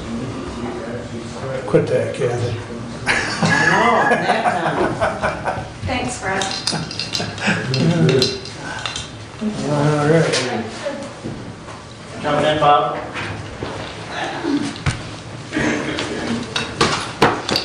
All right. Thanks for rejoining us. Brent, you would like to make a motion, I move please? that we follow attorney guidance in regards to the property tax lawsuit. Support. Discussion? All in favor, signify by saying aye. Aye. Opposed, same sign. All right, motion. Are we back?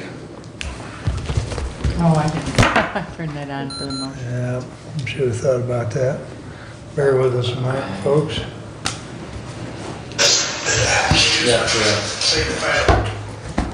Thank you. You can watch that to get that motion, Jody. All right. We have arrived back at public comment. Anyone wish to address? Jump right up here. Good morning, Kelly. Good morning. So Kelly Mapes. Or afternoon now. Yeah, it is. You guys have some crab and bring pizza to the next meeting over this lunch. I did bring an apple this time. So I just want to say hats off to the Canadians because they're standing up for their freedom. I think we as humans, I don't call it like a trucker stance or anything, but I think as humans standing up for the freedom, I think we're to that point. And I just want to say that because I think we need to be heard. That's how I feel. So my first thing, I'm going to refuse to file another FOIA within my county. I had recently sent a FOIA in regards to, or excuse me, Carla sent a FOIA. It was regarding me. It was sent back to me by Teresa Fisher. She asked me to throw the paperwork away and replace it with what she sent me. Okay, well, she had breached her confidentiality grossly. So I was then asked to be once again, and I'm not even employed for the agency any longer, but I am sick and tired of being their puppet. I am sick and tired of being asked to do illegal stuff for the health department. And we will be turning that over to a lawyer. And I want you to be aware of that, just in all fairness. I have filed faithfully FOIAs, I'm learning. I've gotten some replies, I've not gotten some replies. But when I get a reply asking me to throw something away and replace it with the right thing, that's a huge flag for me, and she knew better. That's it with that. The marijuana grant, the Hillsdale marijuana grant, you get $12,966. It's prevention money. I want to see that money being spent in my community. It's money that's provided for prevention work. It's from the certifications that people still hold. That money comes back to our county. You're fully aware of it. You oversee it. I want to see better oversight. I want to see differences made in my community. I'd give it to court. They sold their grant 10 times over. Not only did they sell it, they had a plan for it. They did their homework. I was hats off to them. Give them the $1,296 towards prevention work in our community. I want to see Randy's contact list of bids. I've seen him now come in 3 months in a row and ask for stuff. I know that there's a free bid process. He goes on to say that he sent a bid out to so many people. I want to see these things, and somewhere Randy's got accountability to these lists or these things that he talks about. Let's put some paper to the pencil. I want to see it.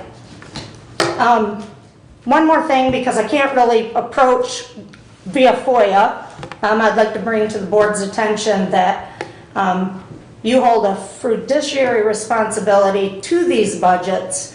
In the last Board of Health meeting, I brought to the attention that there was RU-24, which is MERS underfunded liability.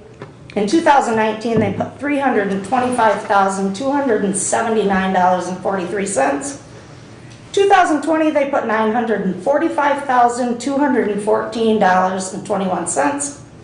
2021, they put $860,000, $860,140.85, which is a total of $2,130,634.49 in their underfunded retirement fund.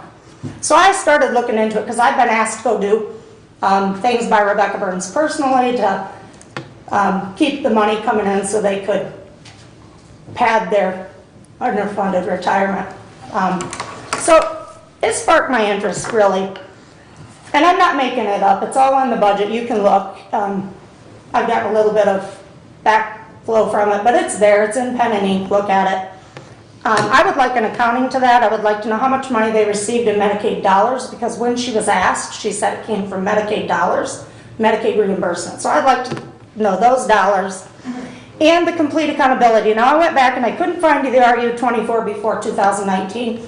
Ironically enough, Rebecca Burns became the health officer in 2018, and it was mentioned in January at the quarterly staff meeting that they were grossly underfunded in MERS, that the budget wasn't in alignment, they were going to do away with a couple positions. So that was in 2018. I want to know, nobody ever knew what the underfunded amount was, and where did that come from? What's the picture of that?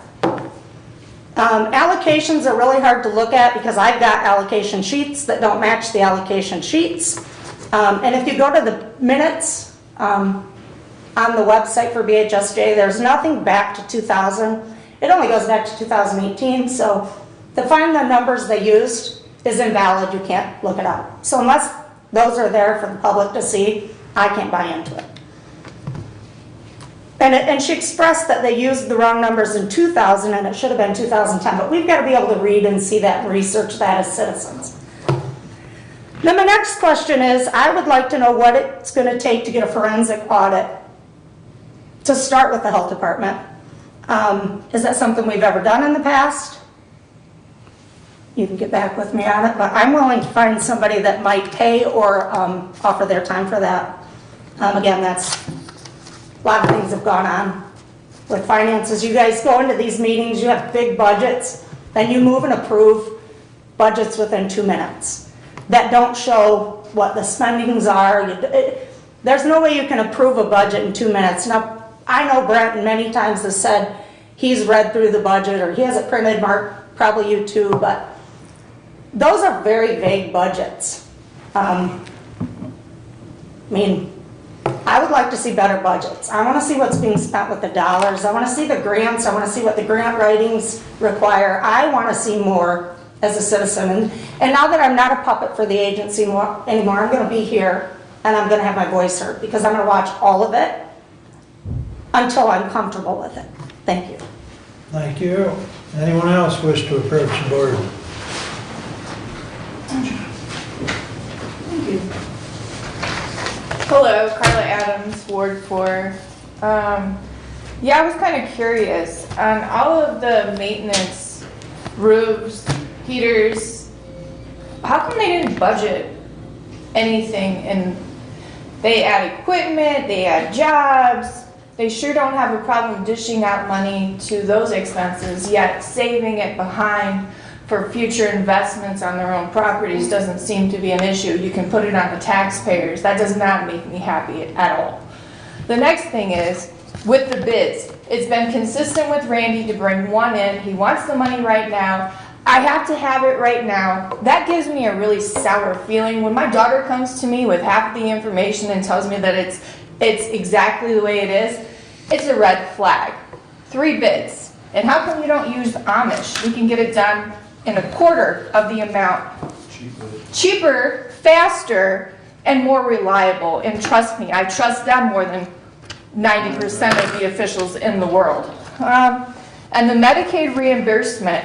I did FOIA Rebecca Burns because I have a question why MERS is underfunded and they're using Medicaid in a general fund without a paper trail. So you can put Medicaid reimbursement into this general fund, but it has to be used for the expenses of medical procedures that were approved through the Medicaid law. I do not believe that the Medicaid reimbursement is being used for that. And so I've seen this general fund become a slush fund with no accountability for any program. You can just take from it what you want. So I would like a forensic audit. I've heard you say that you're their bosses. Well, we're your bosses, right? You are going to have to answer for everything that you signed your name on, ARPA funds included, and what you used it for and if you did your investigative principles. So I would just like to lay that out there. The next thing is on the grants. How come we don't have a clear definition of what the grant is before we come in here? Yes, it's on this paper, but when it says grants, there's no definition of what grant you're talking about, so we can look up the rules ourselves. There's no accountability. And another thing is, passing that budget. When I look at my budget on my house, I make sure that every dime goes where it's supposed to be, because why? I don't have extra. I can't go ask my mommy and daddy their debt. I can't ask my aunts and uncles. No. I have to rely on what I have. And passing budgets around that gets nothing because it's on the taxpayers needs to end. Thank you. Thank you. Stephanie, you have a comment? So I'm here today because I feel I need to set the record straight.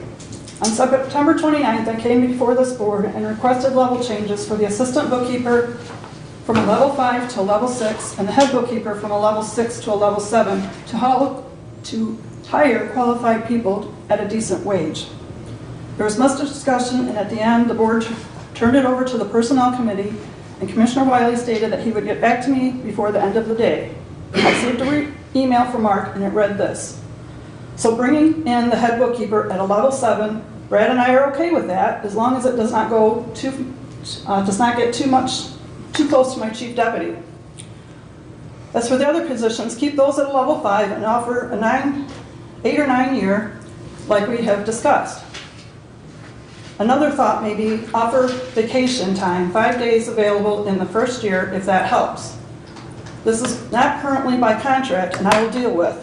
I already talked to Leanne, and she is not opposed.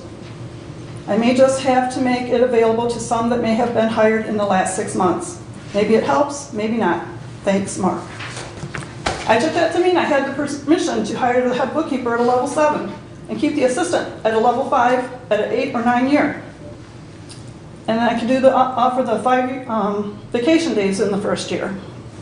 In November, I hired a tax specialist and assistant bookkeeper, both at a level 5 and the higher rate of $13.47 an hour with no vacation following the union contract. Both ladies were working on their accounting degrees, so they were qualified. The tax specialist got in an accident the weekend before she was to start. She let me know a couple days later that she would not be coming to work. So I hired the backup person who wanted $15 an hour, which was also an option, and that first week of vacation in the first year, which I once again was given permission to do so in the September 29th, 2021 email.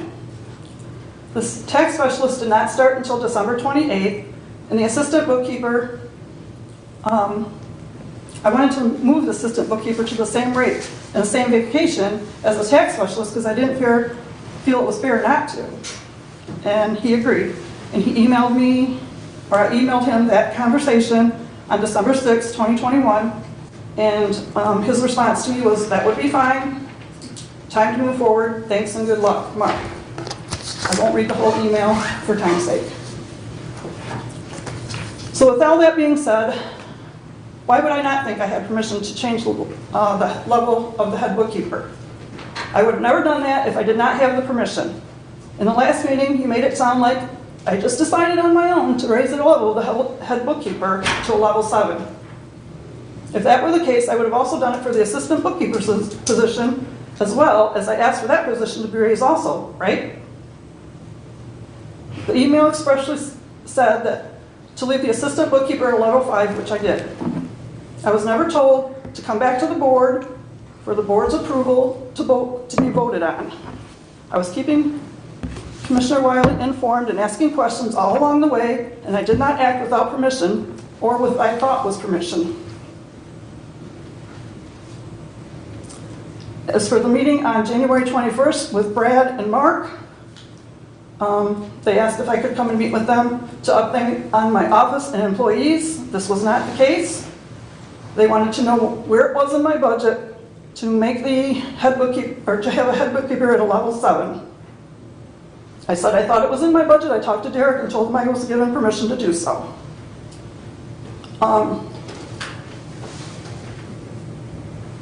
I showed them the email where I was given the permission. Didn't seem like it mattered that was in writing. I said I want to know where I have it in my budget. Or they offered to moved back the position to a level 6, 1 year at $1,601. And that was more than the $1,519 that I was currently paying. I said, where's in my budget for $1,601 when $1,519 isn't in my budget? They couldn't answer that. We became at an impasse. I had an appointment at 9:30 that I was already late for. And he said he would refer it back to the budget committee. No one from the budget committee came and talked to me and discussed it with me. So I thought maybe one of you would come to me after the meeting last 2 weeks ago, and that didn't happen. Come to find out, I was discussed at very great length in a public meeting on the 25th of January about the letters I sent that I had permission to do. So, I don't know how I have permission to do the vacation, but what you guys went ahead and approved, but not the level change when it was in the same email. I don't know where I stand. I have 2 other positions to fulfill. I don't know how to hire, not knowing when I'm qualified to give an applicant who is qualified. And you and I are supposed to be co-employers, and it sure isn't feeling like it. It's very difficult right now. And I feel I was accused of doing something I shouldn't have done in that meeting, and I had permission in writing.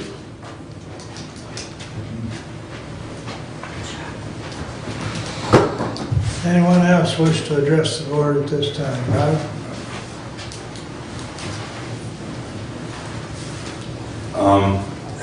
First off, I want to thank Kathy for a very decent, I thought, conversation the other evening. 2 was I'm looking under that senior abuse program, and I am trying to get a little further into it. So thank you for the beginning of the discussion into that. Mark, you mentioned earlier, as well as all of we're on board with this the aquifer issue. I've always enjoyed that and loved it. Felt it was somewhat obscured, and I think Brent brought up the issue of the fishery issue in Ohio. Now, there is an instance, and I could tell you about the aquifers all over again, but there was 4 others that had failed. The one you look over in Colorado, when they started siphoning out of that, and then the breweries came in, they siphoned the rest of it out. Now we've got Kalamazoo and the same thing with Pepsi and so on. They're really siphoning, and then of course everybody in the county and across the state now has to, for every little drip of water, I should say another well, it's got to be authorized. And wow, there's a lot of money there. And as you stated, I think it was, when you look at agriculture, yes, when we looked at that some years back, it did show that whatever amount of water is being over, that it took a little while, but about 3 inches in depth getting into the soil. And that was for that spread, and mostly at the time was corn because of its, outcropping of its roots. But I was very concerned was this fishery issue, and I used to work up there.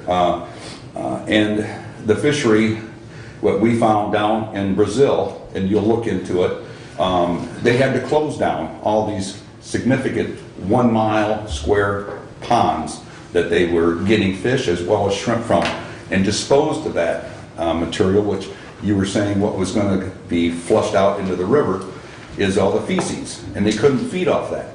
Now you're going to ask the rest of the public, this feces is enormous. You have to look at what that is going to, it's not just plain water that they're having, it's really, it's filth.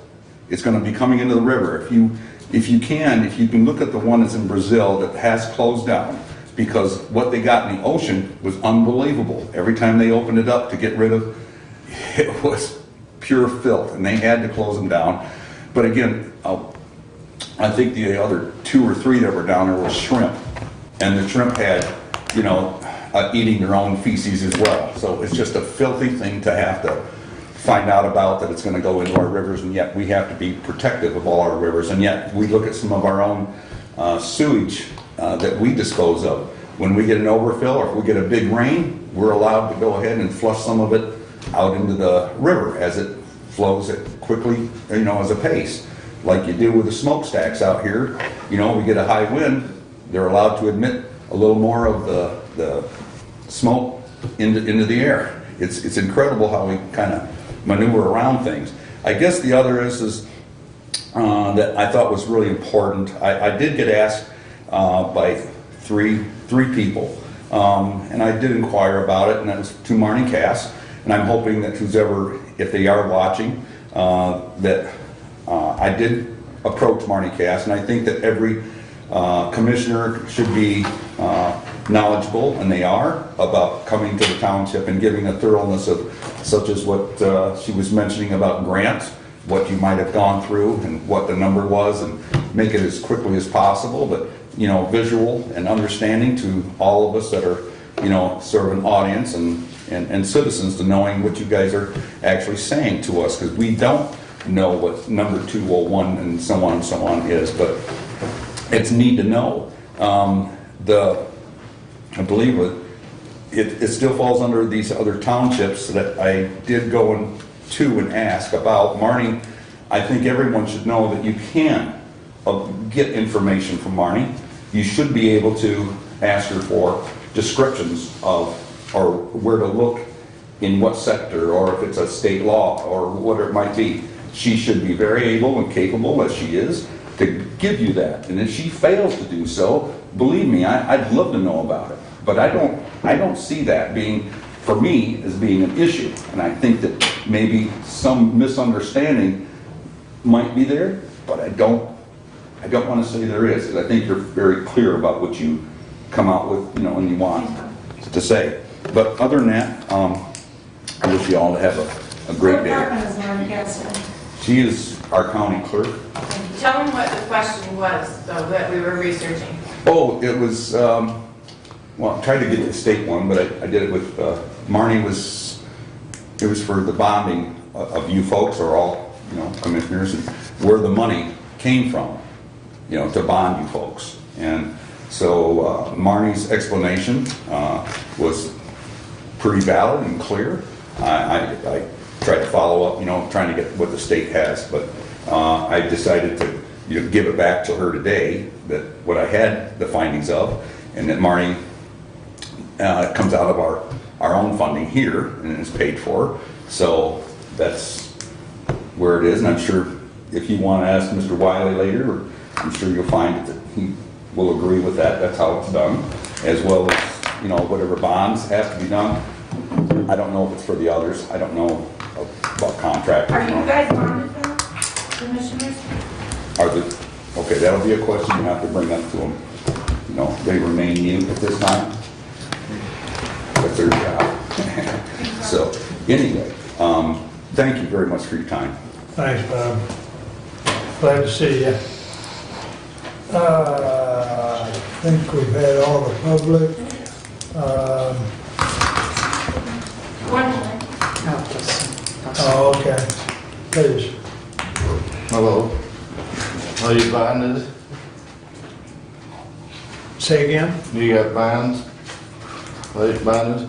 Well, we don't engage during public comment, so that'll have to be a question He's outside. asking, that's the question he wants to know. Yeah. Perfect. Yeah, but we don't engage during That's public fair. comment. Yep. That's by our rules. Thank you. Nope. All right, additional business. Brad? I just did want to mention, since there was under public comment, talk about marijuana prevention, Hillsdale County's Substance Use Disorder Coalition Prevention Works. We do meet monthly, and I sat on that board for 25 years. I know all about the great board. So it will be this Thursday at Lifeways at noon. More than welcome, and there's a Zoom link too if you wanted the Zoom link, so you can sit in on the meeting that way as well. The other is, I just wanted to, if you were not aware of a news story out of Michigan about a county prosecuting attorney who is currently being investigated for misuse of drug forfeiture money. He's a former county prosecuting attorney. Correct. But did serve in the office of county prosecuting attorney. forfeiture money has been in the public eye. We have had some discussions within Hillsdale County in the past in regards to usage, I believe, for a water cooler with drug forfeiture money. And so it's just one of those things that we, as Board of Commissioners, should be following that story if you are not, because it is, I'm not saying that there is any abuse within Hillsdale County in regards to those funds, but definitely there needs to be a significantly greater amount of sunshine shown on the use of those dollars. The only comment I'll have regarding that, the article that I read indicated that some of those purchases that he made were gifts for employees. Yeah. Not allowed. Not allowed. Sure. All right. Anything else? Nope. Kathy? I'm good, thank you. Brent? Nope. All right. Did get a message from David on the 800 hours as far as the 401. He indicates here that that is in the Mission Square or ICMA document excluding elected officials. To change that would require a change in the retirement plan and permission from the IRS. So that answers that question. So, there again, he's been around long enough to have some of that historic knowledge. But, the other comment I will make in regards to the water from the fish farm, and I thought I said it earlier, but if I didn't, there is requirements within the proposed permitting process for that water to be cleaned and purified before it is released into the water of the St. Joe River. I'm just saying, that's what we were told. I would hope that the Ohio EPA follows through. So, with that said, we're adjourned.